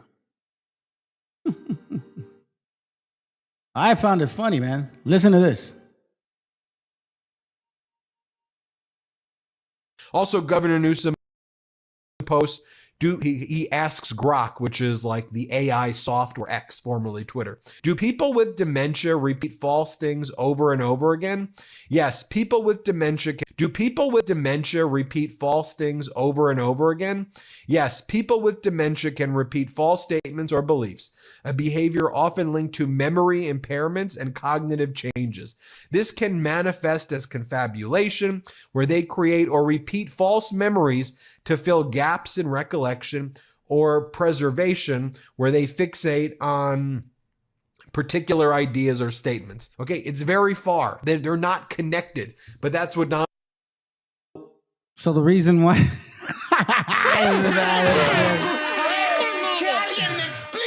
Oh, shit, man. So the reason why he said that, right, was because I guess Trompetas, bro, he just lost his mind. He thinks California is like really small. So when the fire was going on down south, he wanted to open up the the faucet from up north, like if it was gonna reach and shit. So listen to this. Listen, this is funny, man. I was gonna save it for later, but at least a joke. Donald Trump did so. Governor Newsom posts this AI image, a glimpse into Trump's make-believe world of giant water valves in Northern California. Because I'll play you the clip of what Trump said, which Gavin Newsom quote posts with this stuff. Trump says he turned on a valve in Northern California, which is connected to Canada, okay, which California doesn't border Canada. You turn on, and then he put out the fires. These people are sick. There's something wrong. So we send hundreds of millions of gallons of water a day into the Pacific Ocean. They turn a valve, and the valve heads out, and we turn the valve back. I actually had to do it using force.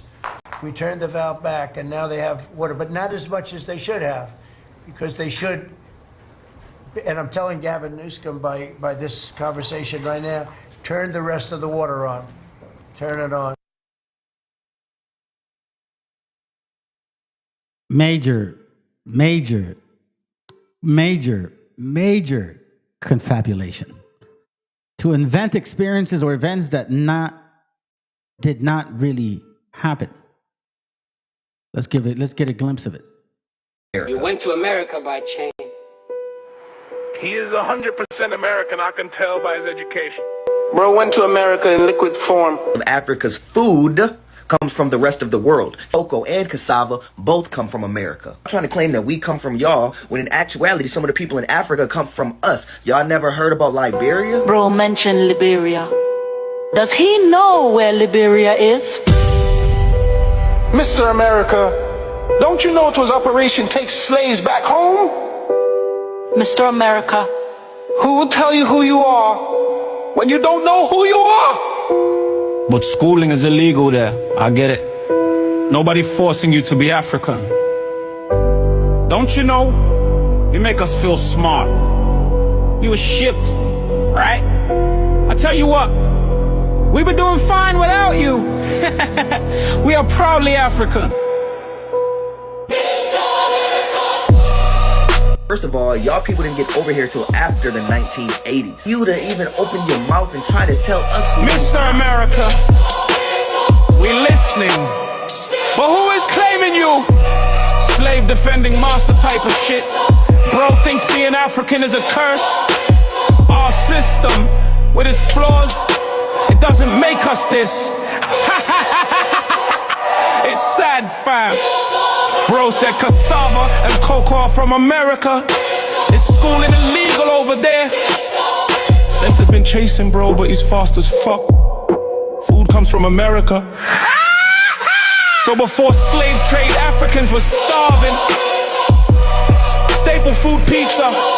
They only play basketball in school. A new day comes with a new thing to identify with, they say. Today, I'm not African. Tomorrow, you're a Jellican. Dude, I thought that was great.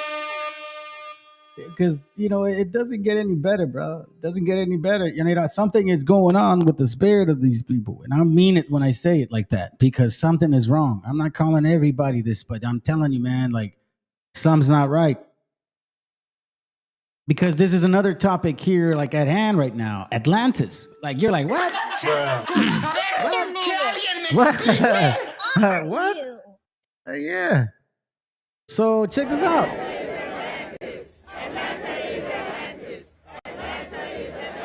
So there's a group of people out there, a very specific group of people, who are now congregating under the idea that Atlanta, the city in Georgia, is actually Atlantis, and that they are the ancient Atlanteans that the world forgot. Atlanta is Atlantis. Atlanta is Atlantis. Atlanta is celestial rising to the quantum beings watching this video. So let's just go ahead and get right into it.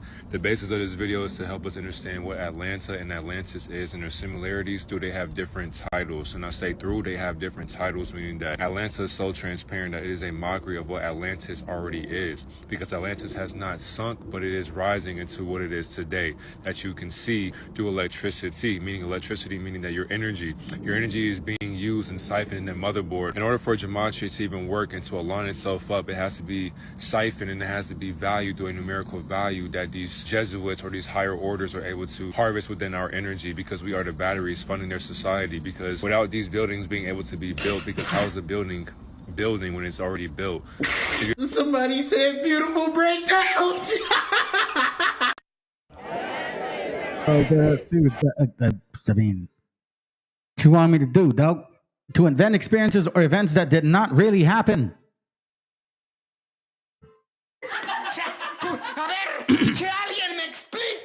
I mean, really? So let's read a little bit about this history, and then I'm going to tell you exactly who was the first person to print something here regarding Atlantis. And we're going to find out like what he practiced, what he believed in, because this is all what it is. So all these people that are Atlantis believers, they also are basically worshiping Baphomet. They just don't know it. They just don't know. But hey, and it's all good, man. You're a demon, and I hope you burn for your lies. The origins of the Atlantis story. Atlantis is a likely mythical island nations mentioned in Plato's dialogue, the Timaeus and the Christias, has been an object of fascination among Western philosophers. Western. You understand that? Not Eastern, not Roman, none of that European shit. Like the people here started making this shit up over here. And historians for nearly 2,400 years, right? But Plato describes it as a powerful and advanced kingdom that sank in a night and a day into the ocean around 9,600 BC. The ancient Greeks were divided as to where Plato's story had been taken as history or mere metaphor.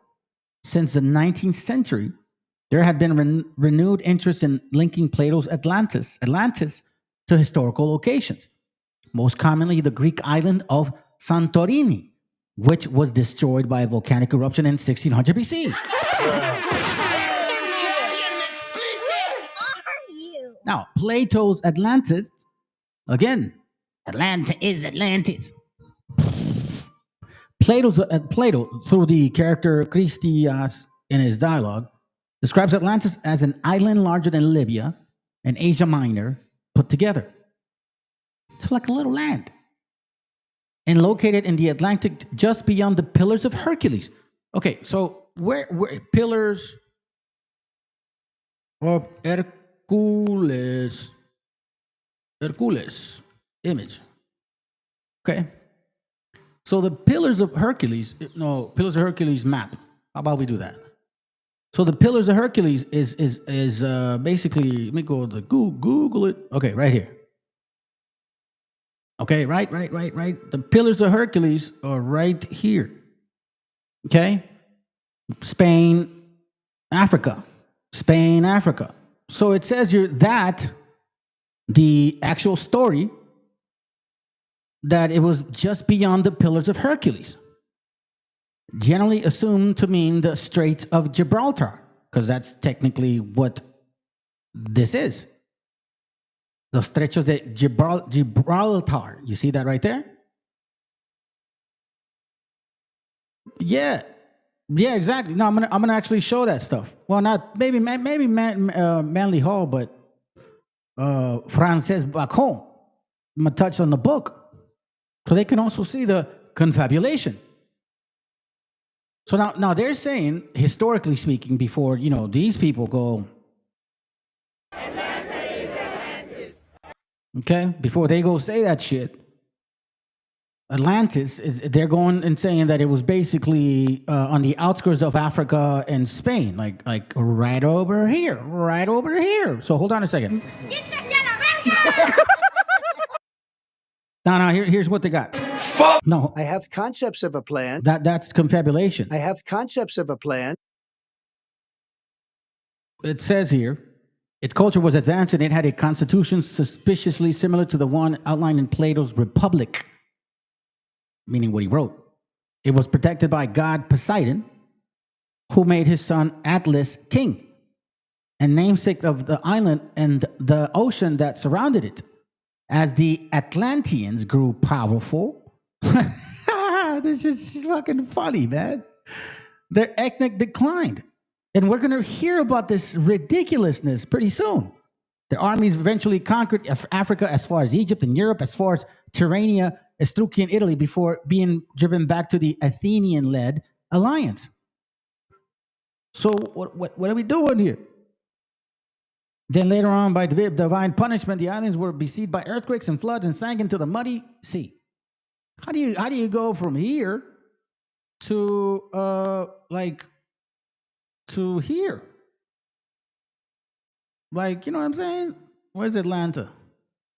Atlanta is Atlantis. Somewhere over here, right? Georgia, Atlanta, Georgia, some shit over here. Right here. Is it even like by the river and shit? Or what the fuck? Where is Atlanta? I've never been there. So anyways, it's Atlanta, Georgia. It's right here. So you're saying that this right here, this right here, you came all the way, somehow floated underneath the sea and shit? You know, went through these long miles of travel? I mean, we're talking about Atlantic Ocean, which is where the story of Atlantis comes from the Atlas king. Plato's Critia says he heard the story of Atlantis from his grandmother, who had heard it from the Athenian statement Solon 300 years before Plato's time, who had learned it from an Egyptian priest, who said it had happened 9,000 years before that. Whether or not Plato believed his own story, his intent is telling and seems to have been to boast his idea of an ideal society, using stories of ancient victory and calamity to call to mind more recent events such as the Trojan War or Athens, disastrous invasions of Sicily in 413 BC. It says that it was controversial in ancient times as well. While Strabo, writing a few centuries later, records Aristotle's joke about Plato's ability to conjure nations out of thin air and then destroy them.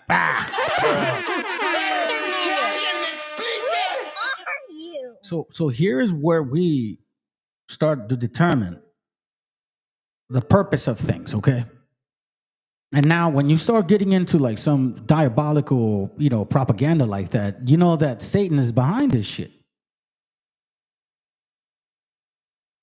So let them say this, bro. Straight up, let them say this. They're chanting wickedness. I'm telling you, I'm gonna show you. So there's a group of people out there, a very specific group of people. Actually Atlantis, and that they are the ancient Atlanteans that the world forgot. Atlanta is Atlantis. Atlanta is Atlantis. Atlanta is Atlantis. Celestial rock.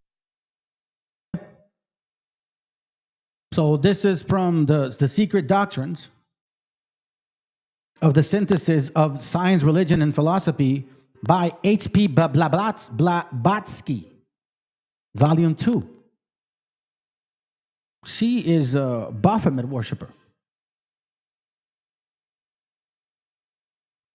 Look, I Googled this name. Hopefully it pulls up here. Okay.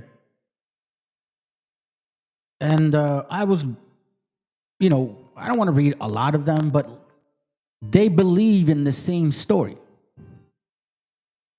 So you know that these Baphomet devil-worshipping people are Freemasons.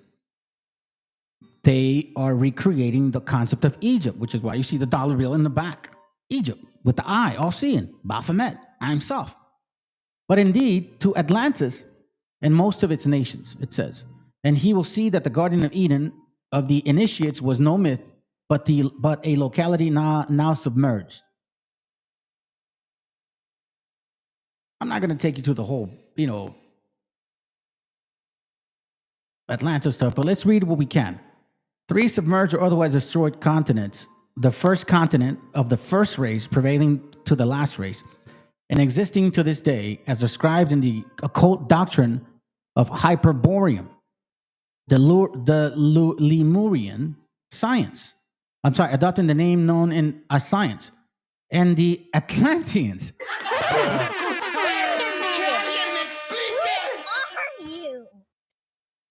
These people have demons on them, fam. They're basically chanting Freemason, Satanish, Baphomet thought process. You get what I'm saying? They're not practicing nothing positive. Like, you may think, oh, they're stealing our head. When they're talking like that, I remember that shit. I said, bro, these guys are demons. Most of Asia issued from under the waters after the destruction of Atlantis. You see this? But remember what Plato was saying. What does Asia have to do with the Atlantic? Again, Africa came later, while Europe is in the fifth and the latest portion of the two Americas, being far older. You see this? You see what I'm talking about here? But of these more Anan, the initiates who recorded the Vedas or the rishis of the or our fifth race, wrote at a time when Atlantis had already gone down.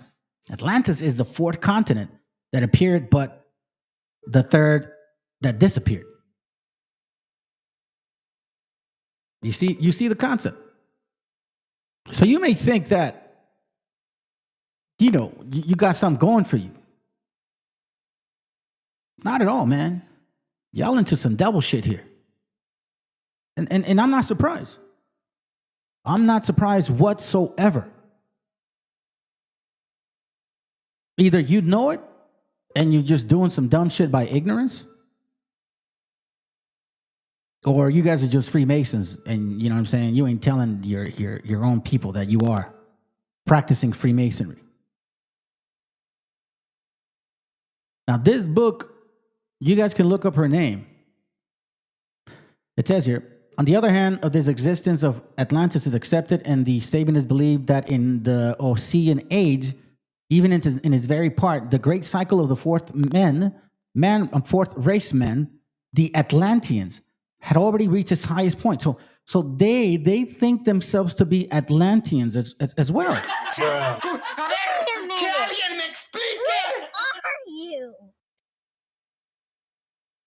I'm like, what the? I mean, for real, dog? For real, yo? For real, for real? For real? For real, for real? For real, for real? Let me show you something real quick. This is from that book I showed you guys in the past, and I'm going to show you again. It is the New Atlantis, begun by Lord Verulam, Viscount St. Alban, and continued by R.H. Inquirer, wherein is set forth a platform of the monarchical government. Okay? And, whatever, all of that stuff. 1660. Printed for John Crook. But this is to the most sacred sovereign, Charles II. So this book was written very first time since the Western philosopher theory came about again.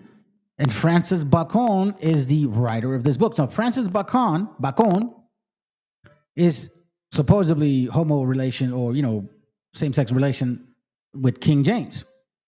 All right? And remember, keep in mind, when I showed you guys, the actual fact of why King James is so important to Freemasons was because King James edited King James Bible. That's a fact. So here he's writing, to the King James, his homie, lover, friend. You know what I'm saying? Like how they say it, right? So let me just kind of skip a couple of things here. Hold on. Let me get to the right point here. Man, sometimes I find it so much shit. I forgot. Sometimes I find it so much easier to look for this on the phone. Let me go to page 36.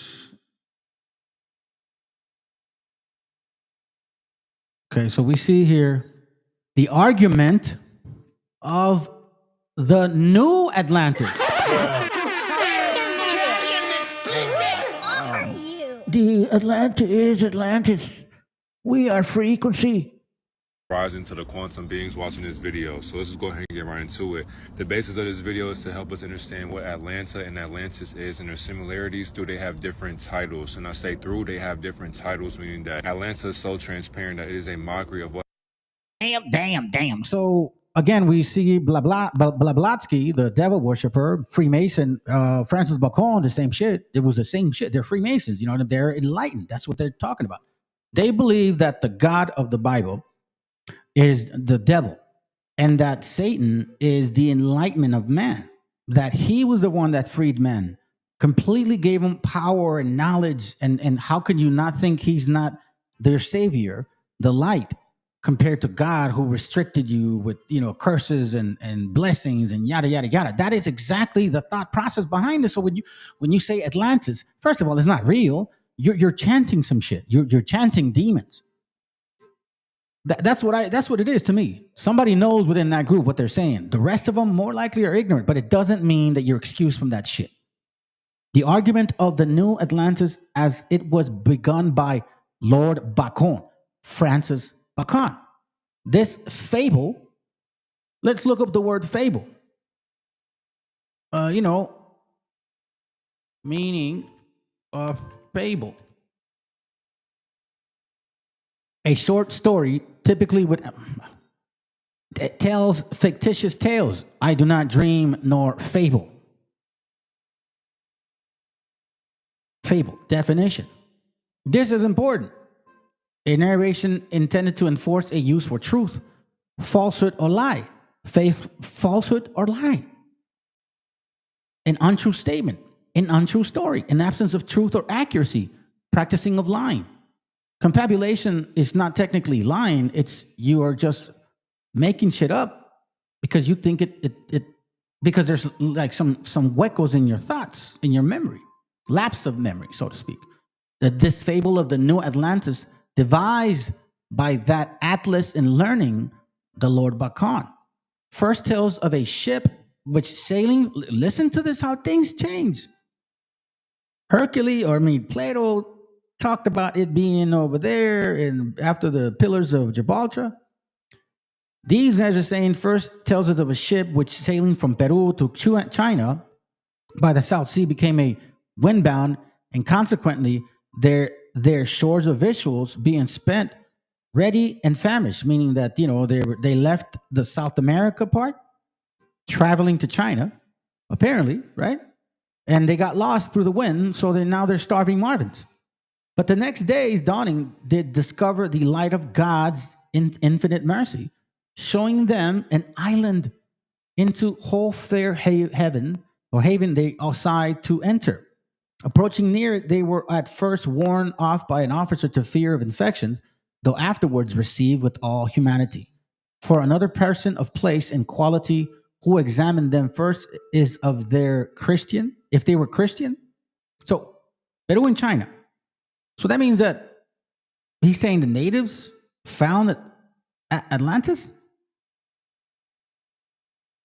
To which they answered affirmative, offered them with oath that if they would swear that they were no pirates, nor had shed blood lawfully or unlawfully within 40 days part, they might have license to land.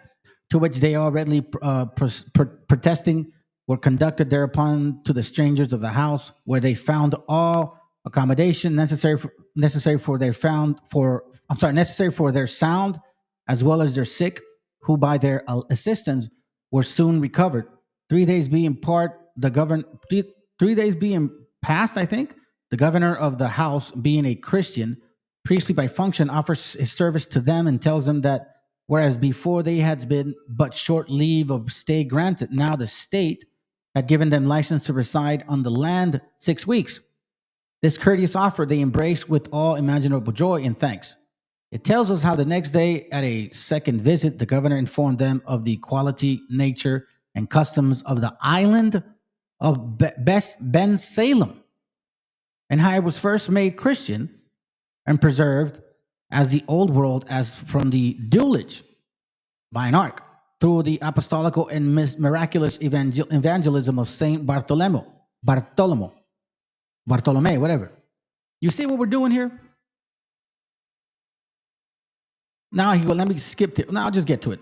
The next day's conference relates how that though they lived in remote and unknown to all other nations, yet they had the knowledge of the language, books, affairs of those that lie in farthest distance. How the great Atlantis, which we call America,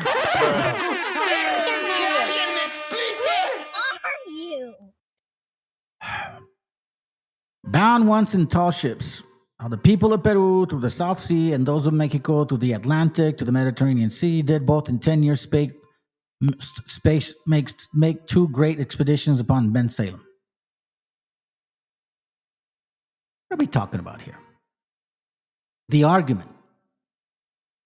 How within 100 years after divine reverence overtook the proud enterprise of the inhabitants of the great Atlantis, who were by a particular duelage lost and utterly destroyed, some few wild inhabitants of the wood only escape, which is cause of the thin population of America. So Francis Bacon first printed this, questioning these lands, claiming it to be supposedly Atlantis, which then would give them the authority to decimate the indigenous gente here. Just like that old dude said it, man. He couldn't have said it any better than me.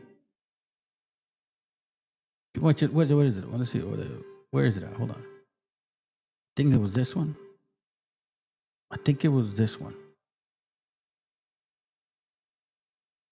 Y'all know about FBA, right? Now, let me introduce y'all to FWA, Foundational White American.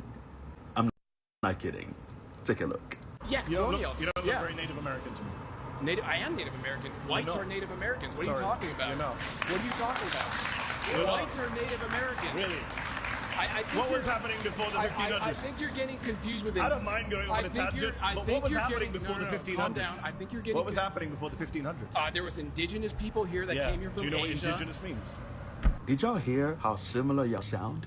That's exactly how y'all sound to us. Like that. You see that? You have spent so much time with these colonizers on this land. You started thinking like them. You see that? Similar way of thinking.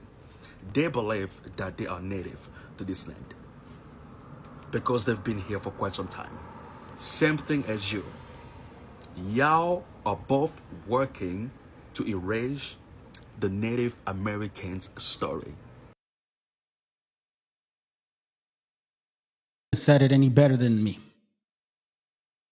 So this is what I've been sharing with y'all for quite some time regarding the attempts of these people. We have Blavatsky, Paleolithic, you know what I'm talking about? Atlantic, like all this Baphomet shit. This is real true. You guys can look this up.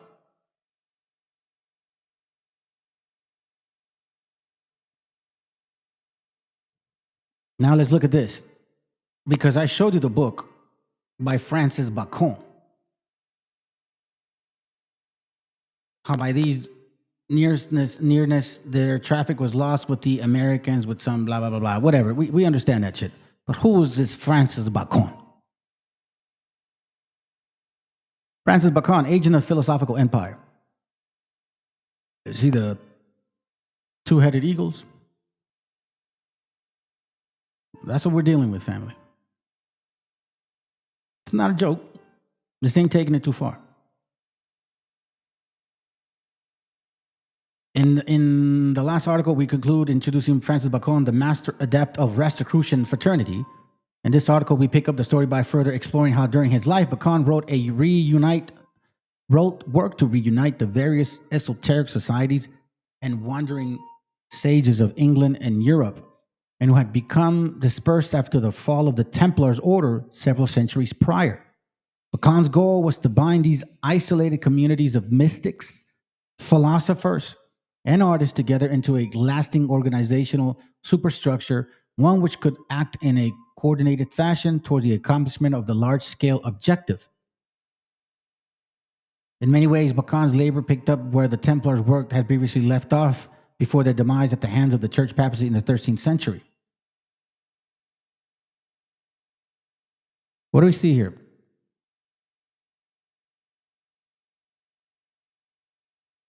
Look at this right there. Look at that.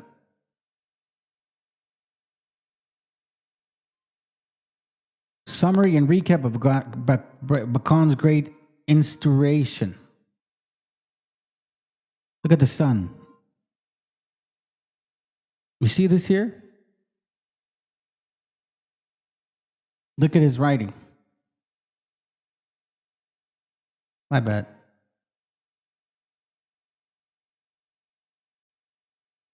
I can't magnify that. Let's read this real quick.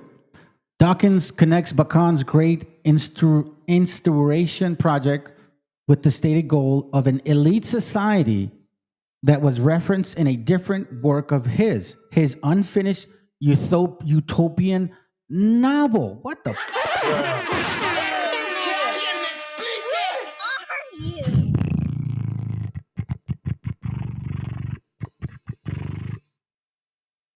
What's a novel? Let's look up the word novel. Una novela? Novel? Novel is a long printed story about imaginary characters and events. His unfinished utopian novel, basically a fucking story, The New Atlantis. In this story, Bacon incorporates into his tale, La Cola, Mentira, the existence of an esoteric order or society called Solomon's House. You see this? You see with this whole concept of this fucking real dumb shit here? Beyond being dumb, there's no reason to envy this stupidity, my gente.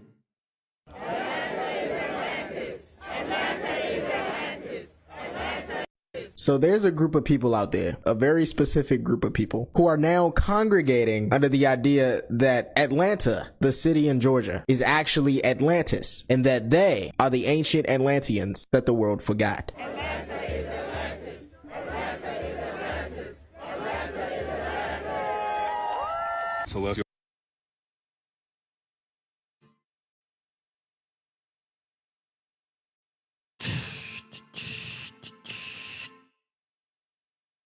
Francis Bacon, right? Now we know that it's a novel.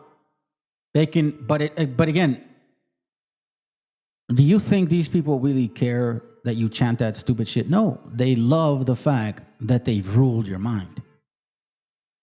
So you'll chop on any bacon they throw at you, any pork chop pig. In this story, Bacon incorporates its tale in the existence of an esoteric order or society called Solomon's House, the College of the 6 Days of Work. This organization was a hybrid religious scientific organization which was dedicated to the task of using Bacon's art of discovery in order to bring about a transformation of the world civilization, a new golden age. Why do you think this guy here started talking about some science or pseudoscience shit? You're rising to the quantum beings watching this video. So let's just go ahead and get right into it. The basic. I don't want to hear this stupid shit no more.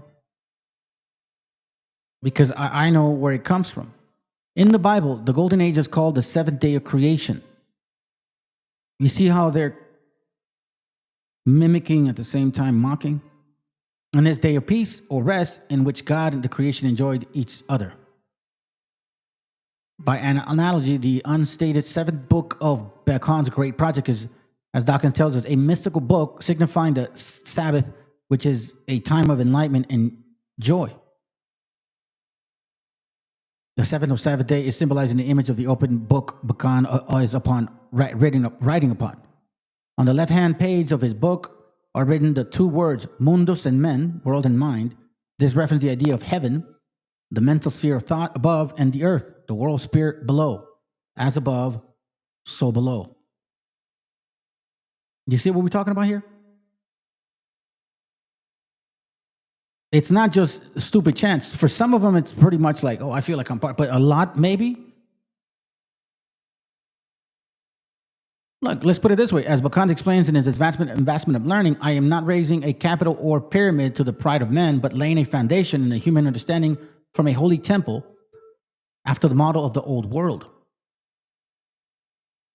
Bacon, like Plato before him, believed that man's destiny was to recreate for himself a new golden age, one that would be an enhancement over the previous golden age once achieved in lost Atlantis. So, New Jerusalem.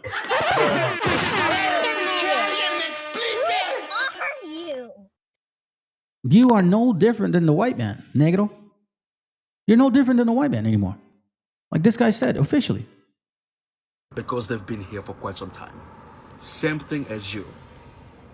Y'all are both working to erase the Native Americans' story. That's a fact. That's a fact. You can't deny that anymore. You don't fit the diet. You don't fit the curses. You don't fit the experiences. You don't even fit the how can I say, the Spanish invasion and their trace of them being here through their religion, their language, their clothing, their food. If you were the original people here, how come none of you guys have any of that, even in Mexico or Central or South? And they all know that. That's why they still call themselves Afro. Afro so-and-so. In other words, whereas mankind was innocently ignorant in the original paradise symbolized in Plato's Atlantis tale, in the new paradise, all human souls will have reached a state of knowledge of truth. Such illumined, I guess, knowledge will be based on the practice of experience of truth.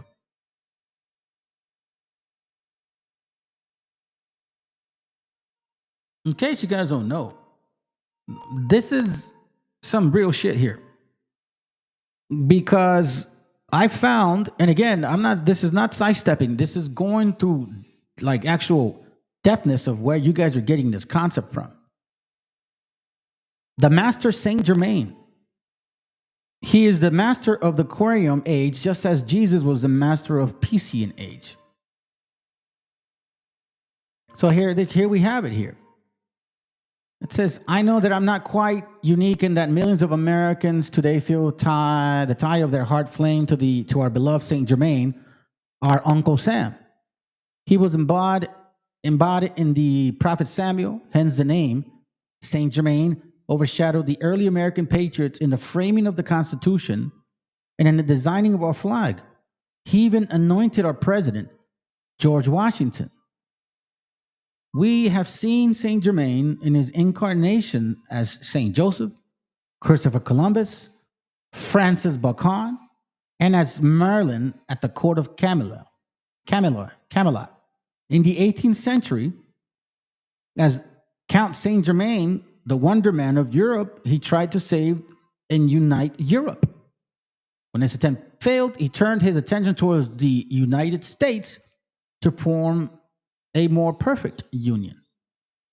Saint Germain is concerned about the freedom and its preservation of every nation. He speaks about the selling away of America, the giving away of their funds and technology.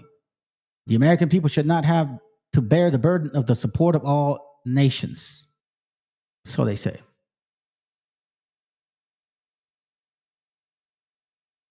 Francis Bacon, Saint Germain, Freemasonry, people that believe in enlightenment. Look at what this is, the Summit Lighthood. Spiritual lessons. What are we talking about here? Look at this shit. What are we talking about here? Atlanteans, I'm just like, the sun god. So this Atlantis, like I don't, to me, it's not even like, it's not funny. Like, man, I'm so mad. Nah, bro, I look at you like demons. You guys are demons. Because you don't know where this history is coming from. A lot of you, I don't think a lot of you are misled. I don't even want to call it ignorance no more. You guys are too old for this shit. And this is where you get that whole confabulation as well. African Americans were here. Like, come on, man. Like, what the fuck are you saying, bro?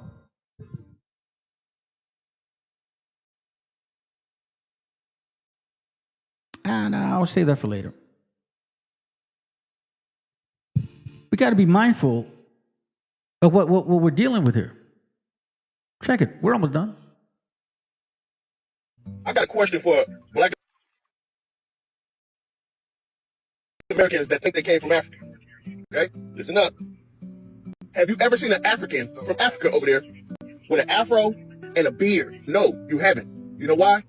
Because we're not from Africa. You know what I'm saying? We're not from Africa. Their hair don't grow like ours. They don't grow beards.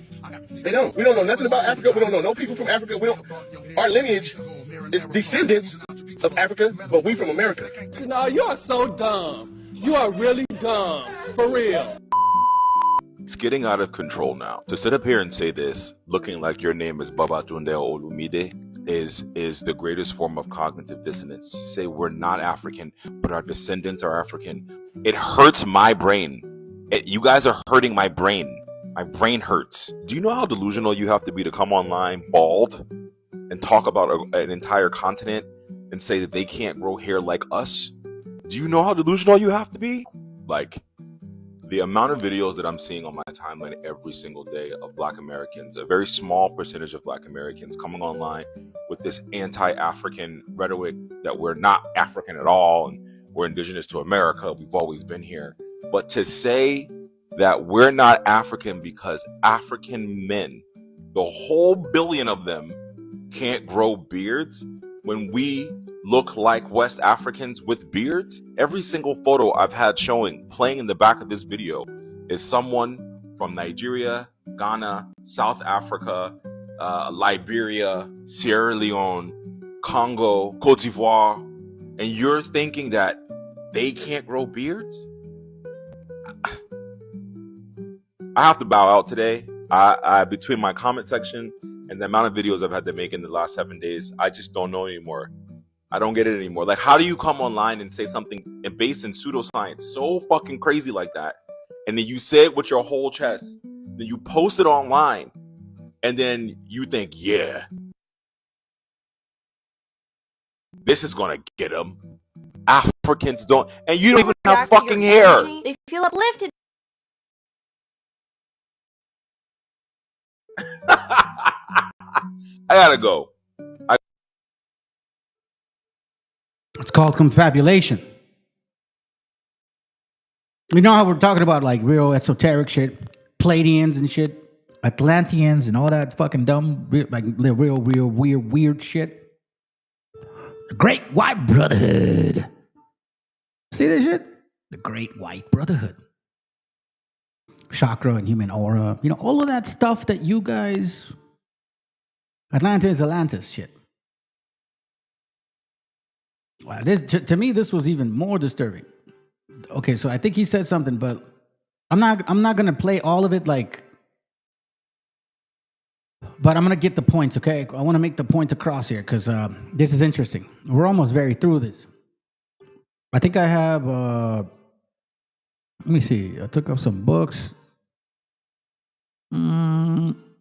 I showed you basically almost all of them. I used that. Yeah, I did do that already. I only have like a few. Maybe I'll show them. Let's see how it goes. But I think we're pretty much thorough on the topic. Let's finish it off with some of this stuff. Y'all mother time is up. Y'all want to play pretend you're black. They call it Atlanta. It was Atlantis. We know the truth now. Your community got a problem. Identify your starseed type. We are gods. That's been a magical war the whole time. Something strange is happening in Atlanta, Georgia. Or should I say, Atlantis. That's right, there's a growing movement, particularly among Black Americans, claiming that modern-day Atlanta is actually the lost city of Atlantis. Not in the metaphorical sense, but quite literally. According to this belief, right, the city sits on the buried remains of an ancient civilization. The people making these claims see themselves as the original Atlanteans, spiritually powerful beings whose memories were erased through colonization or conquest or light magic. Now they are reawakening their divine identity. So I'm going to try and approach this with an open mind, an open third eye, right? And explore where this theory originates, what it reveals about our culture, identity, and whether there's any truth hidden behind the surface. Or Atlanta. We'll also talk about some other spiritual beliefs, such as the rise of the star seeds and galactic ancestry, particularly the way white creators construct their own starseed lineages, what it really means when people start rewriting their past in an attempt to reclaim power, purpose, or belonging. But before we start, make sure you are subscribed. Let's begin with the power of Atlantis is within the people. It's wherever we congregate. Atlanta is Atlantis. Atlanta is Atlantis. Atlanta is Atlantis. We are remembering the whole empire. The power of Atlantis is within the people. It's wherever we congregate. Listen, family. Let's put down the crystal. Damn, oh damn. Let me see this. It's wherever we. All right, so let's see. This is the truth. Coming through loud and proud. Atlantis was never just a lost city under the sea. It was, and still is, a frequency of a collective consciousness. The true power, meaning enlightenment, was never the crystal tower or golden streets. It was a unity of the awakened, the illuminated. The way we could amplify each other's gifts just by being together. Oh, when melanated souls, starseeds, and flame bearers come together with intention, eugenics, practically, Negro eugenics at full display. We recreate the Atlantean current wherever we stand. That's why the phrase hits you deep. So deep, put your butt to sleep. Because your soul remembers being in those gatherings before the fall. Congregate. Listen, family. Let's put down the crystals for a second and start with the basics, okay? So Atlantis is a mythical lost civilization.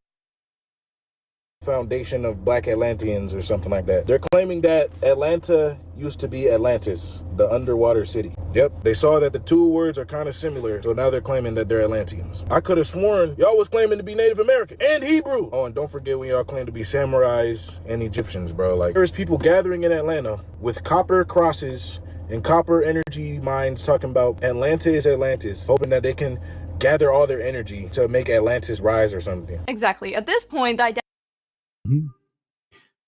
I'm skipping all she says because we read about, some, like where that concept came from and who was the first one to print that shit here and what he practiced and what his sexual preference was. And they weren't necessarily all for, black power and shit. You get what I'm saying? And they're not saying this is Atlantis. This is the new Atlantis, not the lost one. Because Plato says it was in Atlantis, in the Atlantic. Bacon says it's in the Pacific.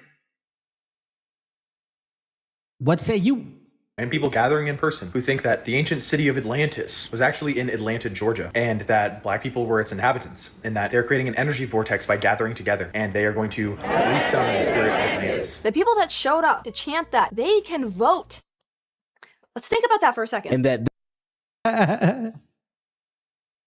Oh, that shit's funny, bro. The people that chant that, they can vote, she says. Dangerous. They are the ancient Atlanteans that the world forgot. This is so transparent that it is a mockery of what Atlantis already is. Because Atlantis has energy from to cast certain spells to keep us in these hexes and these curses and these jinx. A lot of us wonder if we so powerful, how the did they take this from us? Well, they did it using spells and having us curse under curses and hexing us and jinxing us. It's been a war. It's been a magic. It's been a war. It's been a magical war the whole time. Oh, through spells. Okay, who?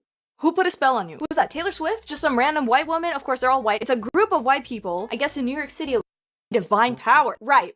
They don't have hookah and hot lemon pepper wings in Atlantis. I'm telling you that right now. Look, we came from slaves and that's okay. Y'all wanted to be Indians, Israelites, mermaids, aliens, anything but just acknowledging our actual, real history. But because they first went Israelites, and then they realized that they don't fit, based on that. So then they're like, let's create the Wobbleism, and then FBA, and you know what I'm saying? That's where all that stupidity came from. And now you guys are Atlanteans. Fuck. You guys have a big problem. That's why, family, I show you. Don't envy this shit. This is the devil at work, bro. For real. completely confabulated your mind that your spirit is so lost. Y'all over here talking about Atlanta is Atlantis. Like, no, you are not the Little Mermaid. You are not Poseidon. So stop playing. Like, y'all want to play pretend. You're black, okay? You're black American, and that's all right. Exactly. But fallen in frequency, you are all Atlantean. True Atlanteans do not eat flesh, as we are kin with the animals. First was the water kingdom, because we first lived in the water before we became amphibious and evolved onto the land, and we created the second great kingdom here on the land, which is what most people know as Atlantis. So this sea prophet here delivers his. So now they're not Wakanda. Now they're the the people of the water. The fucking shit. Hold on. Let me play it and then look for the video. Logical evidence that humans, specifically black people, originated from an ancient underwater civilization. This isn't suppressed knowledge, right? It's a fictional narrative. Atlanta, current day Atlanta, was built over the capital of Atlantis. Our ancestors got killed, and then they built their current Atlanta over their dead bodies. You mean we'll tear Atlanta the up? You got us up our land, and it wasn't called Atlanta, it was Atlantis. Y'all came and took some shit from us. That still exists. They just on a higher frequency that you can't see, because the higher you move in frequency, it vibrates so fast that you can't see it with these two eyes. And y'all ain't got y'all pineal glands unlocked. War took place. Certain cities within Atlantis hid themselves so that they would never be found, because they killed so many of us. What is in that orange juice? You need to stop drinking it. You know, and this one is heavy, it's intense, it's emotional. It's fucking hilarious. Okay, this is even better. Atlantis? Red Bison, Ashe. Let me tell you motherfuckers something. Y'all done f***ed up and found out.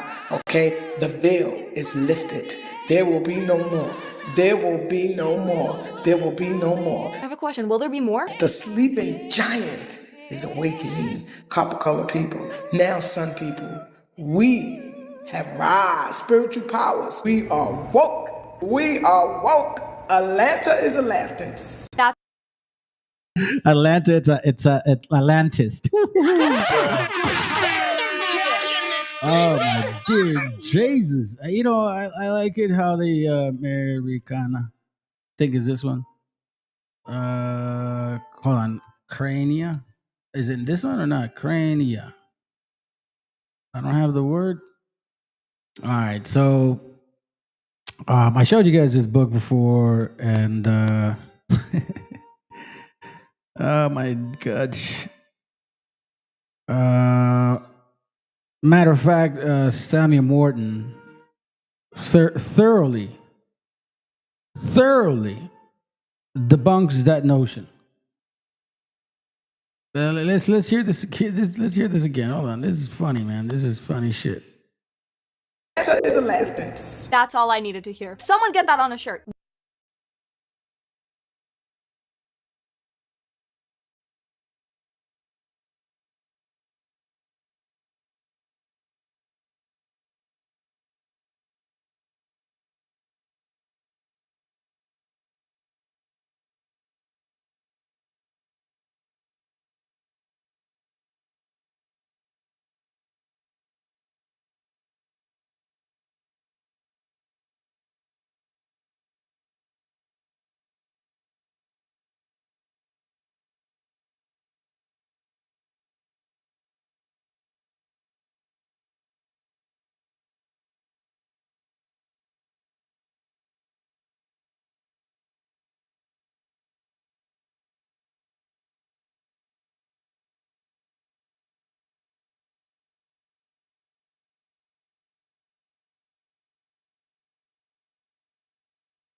Ah, my bad, bro. My bad. How long has it been quiet? Damn it. 12:21, 2 minutes. My bad, family. I don't know what the fuck happened. Shit, man. This shit pisses me off. Okay, this is from Crania Americana. Samuel S. Morton is the one that wrote this. The year of this book is from, give me a second. Fucking stupid system for putting me on mute. 1839. It says, a copper-colored skin has been assumed by most writers as characteristic distinction of Americans, who have hence been called a copper-colored race. The investigation of Dr. McCullough satisfactorily proved that this designation is wholly inapplicable to the American as a race, meaning the indigenous, and that it is more characteristic of some other and very remote nation, like in Africa. You know what I'm saying? Like in Africa. The error has obviously arisen from habitual use among many tribes of red paint to a brown skin, which occasions a copper hue, meaning because, we grease ourselves too. Humble and paint ourselves. Humble declares that the denomination of copper-colored men could never have originated in the equinoctial regions to designate the Americans. And I can further testify that among the individuals of many different tribes that have come under my observation, I have never seen a copper-colored man. We consider, therefore, that the color of the American Indian in general is brown, differing in intensity. Like, for example, my brother, he's brown. I'm lighter than him. My son's lighter than me. My other brother's darker than him, slightly more. So that color of the American Indian in general is brown, differing in intensity with various tribes according to the various localities. So like if in the north, usually you don't see a lot of sun because it's too cold. Well, guess what? You don't get as much sun. But if you're like in the sun often and it's hot, then you get more sun. That says here, but that it is impossible to say that the brown color principally resembles. The cinnamon is in my apprehension the nearest approach to it, though still too inaccurate for general comparisons. I fully coincide in opinion with Dr. McCullough and believe with him that no epithet derivable from the color of the skin so correctly designates the American collectively as that of the brown race. Whereas you can't say that about Africa. Africa is copper color, for sure, because you guys are very dark. Although in various ranges, but mostly dark. Although the American does possess a pervading and characteristic complexion, right? Their complexion, there are occasional and very remarkable deviations, including all the tints from a decided white. You hear what I'm saying? A decided white to an unequivocally black skin. Wait a minute. Who are you? Right. So depending on where you are, depending on how much you grease, depending on whether you use red shoot, you know what I'm saying, to make yourself kind of reddish. This fact may be sufficiently illustrated by the following examples. So he's given examples of different tribes. I mean, for real, like, let's listen in one more time. This is funny as fuck. Rising, Ashe. Let me tell you motherfuckers something. Y'all done f***ed up and found out, okay? The veil is lifted. There will be no more. There will be no more. There will be no more. I have a question. Will there be more? The sleeping giant is awakening. Copper-colored people. Now, sun people, we have rise. Spiritual powers. We are woke. We are woke. Atlanta is Atlantis. That's all I needed to hear. Someone get that on a shirt. We are woke. Atlanta is Atlantis. I think that's the best way to summarize woke people. No, to be proud of the fact that you believe that Atlanta, Georgia, they describe. So we saw Francis Bacon and his, white power tribe talk about, Atlanteans, right? We heard them say Atlanteans. So check this out. It comes from both ends, fam. Themselves as highly sensitive, spiritually advanced souls, right? Sent here to guide humanity into a higher frequency. It's the same need for purpose and uniqueness. So let's investigate. Signs you are a Pleiadian starseed.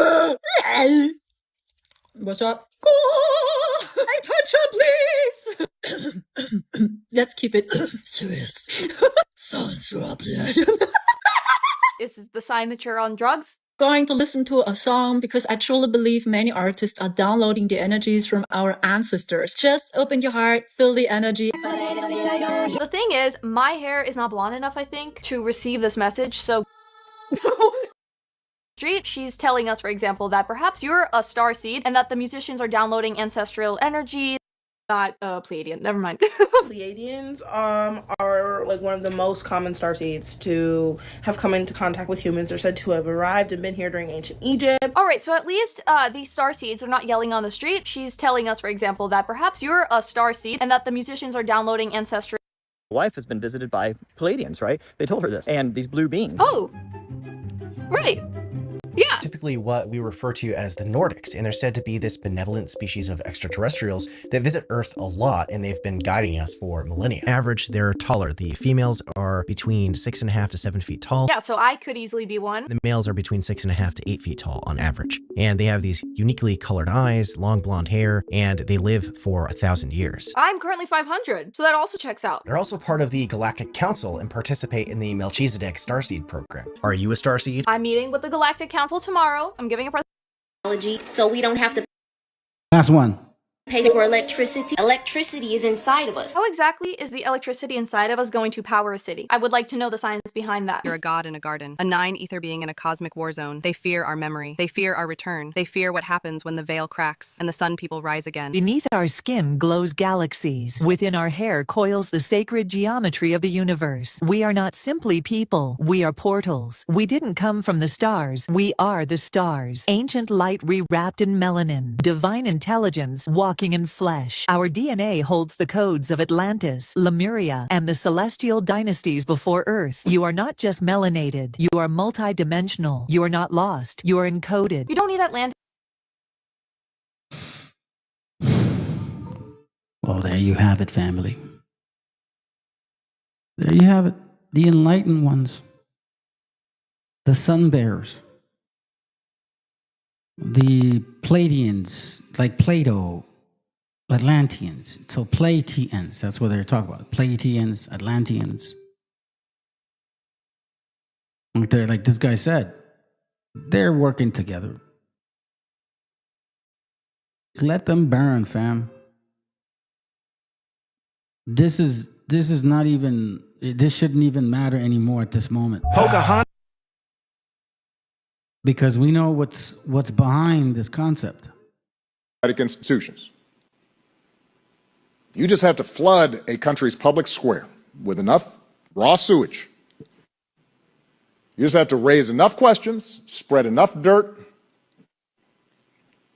plant enough conspiracy theorizing that citizens no longer know what to believe.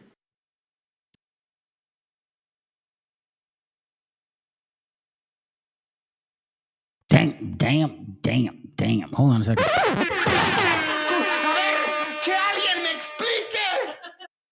I appreciate you guys being here. Thank you for supporting and typing in. Sorry about the audio going out sometimes. That's my bad. I got a monster in the circuit board. Yeah, I probably do, bro. It's trying to get in the way of shit. Getting in the way of shit. Getting in the way of shit. Yeah, look. I think, you know how they were the earth people, the sun people, and then they became the water people, right? I think they meant like, they probably be like, you know, like Wakanda, but the opposite and shit. Do you know what I'm saying? Like this right here. Then.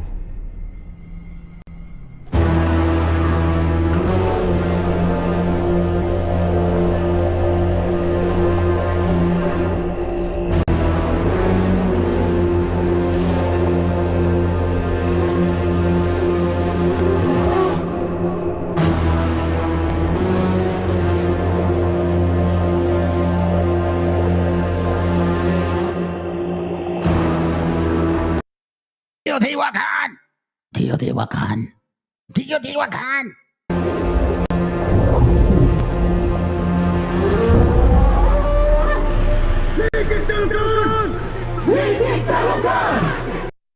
So now they're the water people. See that? They're the water people now.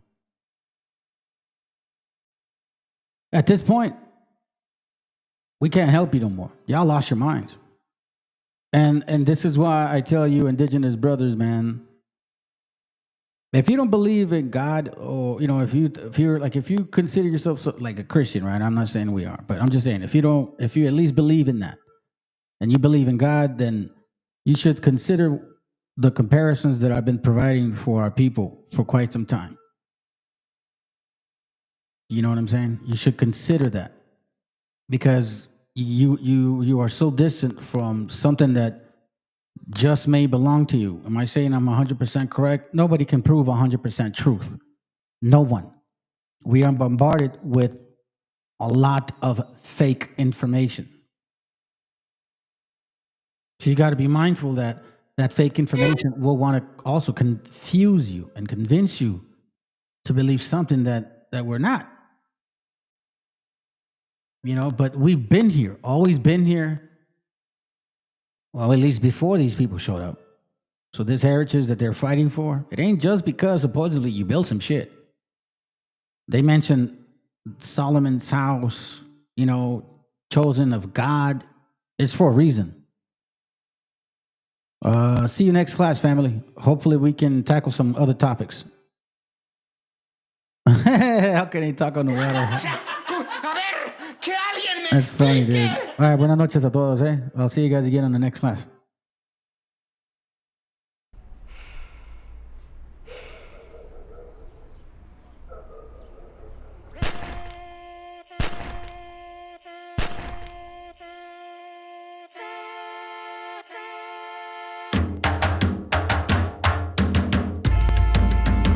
Estamos aquí, oye, que estamos aquí. Mírame, estamos aquí. Desde hace rato, cuando ustedes llegaron, ya estaban las huellas de nuestros zapatos. Se robaron hasta la comida de gato y todavía se están lamiendo el plato. Bien encabronados con estos ingratos. Hoy le doy duro a los tambores hasta que me acusen de maltrato. Si no entiendes el dato, pues te lo tiro en cumbia, bossa nova, tango o vallenato. A los calaboy y bambú, bien frontú, con sangre caliente como Timbuktu. Estamos dentro del menú. Tupac se llama Tupac por Tupac Amaru del Perú. América no es solo USA, papá. Esto es desde Tierra del Fuego hasta Canadá. Hay que ser bien bruto, bien hueco. Es como decir que África es solo Marruecos. Estos canallas se les olvidó que el calendario que usan se lo inventaron los mayas con la Valdivia precolombina. Desde hace tiempo, este continente camina, pero ni con toda la marina pueden sacar de la vitrina la peste campesina. Esto va para el capataz de la empresa. El machete no es solo para cortar caña, también es para cortar cabeza. Aquí estamos, siempre estamos, no nos fuimos, no nos vamos. Aquí estamos pa' que te recuerde. Si quieres mi machete te muerde. Aquí estamos, siempre estamos, no nos fuimos, no nos vamos.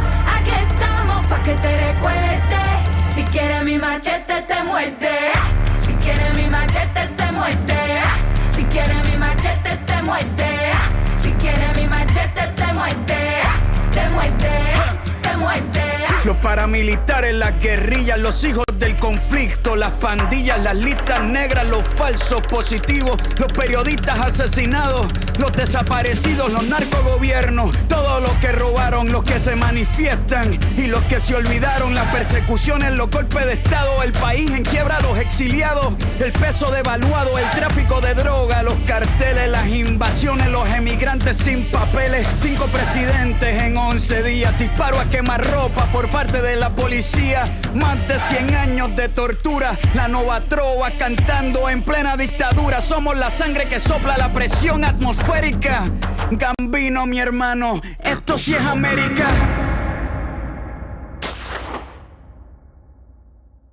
Aquí estamos, siempre estamos, no nos fuimos, no nos vamos.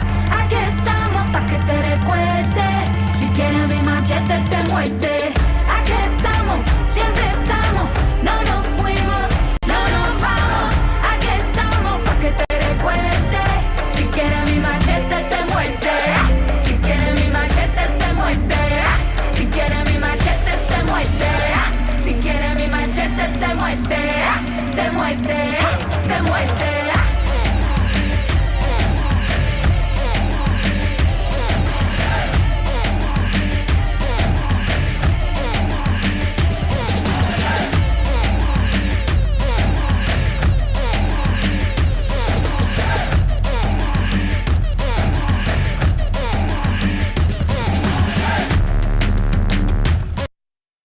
Hey, you know what, fam? Check this out. I forgot to read something to you. I'm glad you guys kind of stuck around. I forgot to read something to you, man. Give me a moment. Real quick. Shoot. It's kind of like the, at the end of the movies type of shit. All right, so check this out. Oh, this is from. Oh, watch. It is from the Midnight Freemasons. A group of master masons talks about topics of masonry. Okay, Toddy Creation, 33rd degree. Watch this. What's what they say regarding the topic of Atlantis, which is why I you guys have to be mindful of what these guys are practicing, whether ignorant or not. It's still stupid shit. But this point isn't about atheism. Hitchinson Razor has been taken up by several philosophical thinkers as well as scientists in particular when dealing with pseudoscientific conspiracies and discourse. For instance, the theory of Atlantis. Come on, man. For instance, the theory of Atlantis, a case of extraordinary claims requires extraordinary evidence. And there's no extraordinary evidence. There isn't even evidence. It is just, Plato said, the wishful thinking. Masonic origin theories frequently use arguments that conspiracy theorists and pseudoscientists use. A common argument is that it looks like argument. 100%. It looks like it argument. Ever heard of the conspiracy theory of pyramids in Antarctica? There isn't a pyramid in Antarctica. It is just that there's a mountain that kind of looks like a pyramid. How about the Bimini Road? It is underwater rock formation that looks like a road or a wall because of how the formation formed. And they're eroded as sea levels rose over thousands of years. So we see this in Masonic origin theories. You see what we're talking about. This whole Atlanta is Atlantis is a Masonic ideology being pushed by Prince Hall Freemasons, which they happen to be black. Don't let them don't let the funk get in the way of truth, fam. Don't let it. All right, after this song, we out. Have a good night.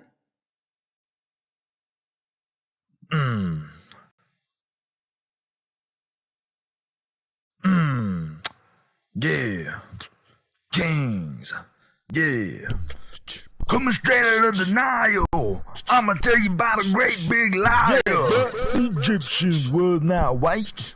Them college niggas ain't right. Built the pyramid. Look at them lips. Look at them hips. That booty so round. You know that girl be brown. So you mean that we was like, whoa? We was kings and shit. Boy, you know that it is true. We was kings and shit. Nigga, what you gonna do? Ramses was black. Tutankhamun was black.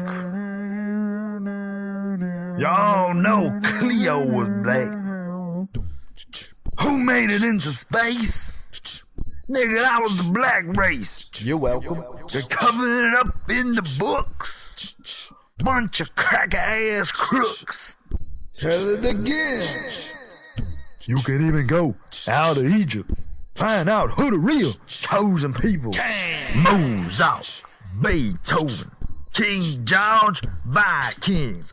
They was all black. We was kings and shit. Boy, you know that it is true. We was kings and shit. Nigga, what you gonna do? So what you saying is like, but what you all is talking about is, do you mean that we was like, what? Her sisters, blood ran through us, the whole and battle, oppressing all yours. Just remember this one little thing. We was kings and shit, but you know that it is true. We was kings and shit. Nigga, what you gonna do? I don't even know what I'm saying no more, dude. Shit.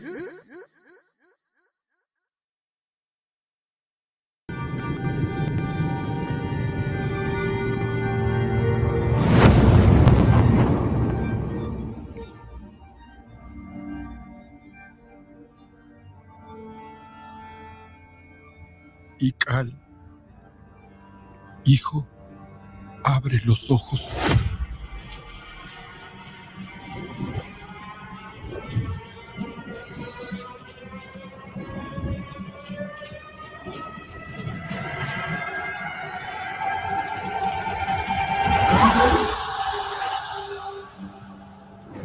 Tu cuerpo se queda con nosotros, pero tu espíritu debe seguir.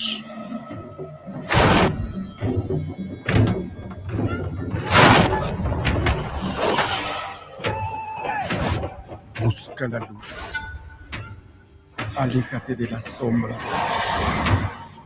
Deja que nuestro dolor sea tu fuerza. Desde aquí iluminamos tu camino.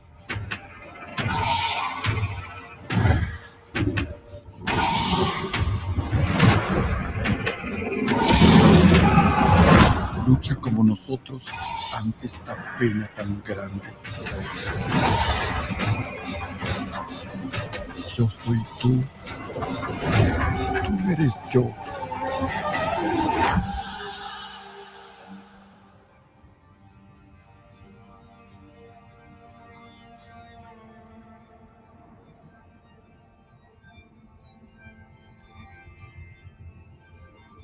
La muerte que hoy nos separa, mañana volverá a unirnos. Eres libre, hijo.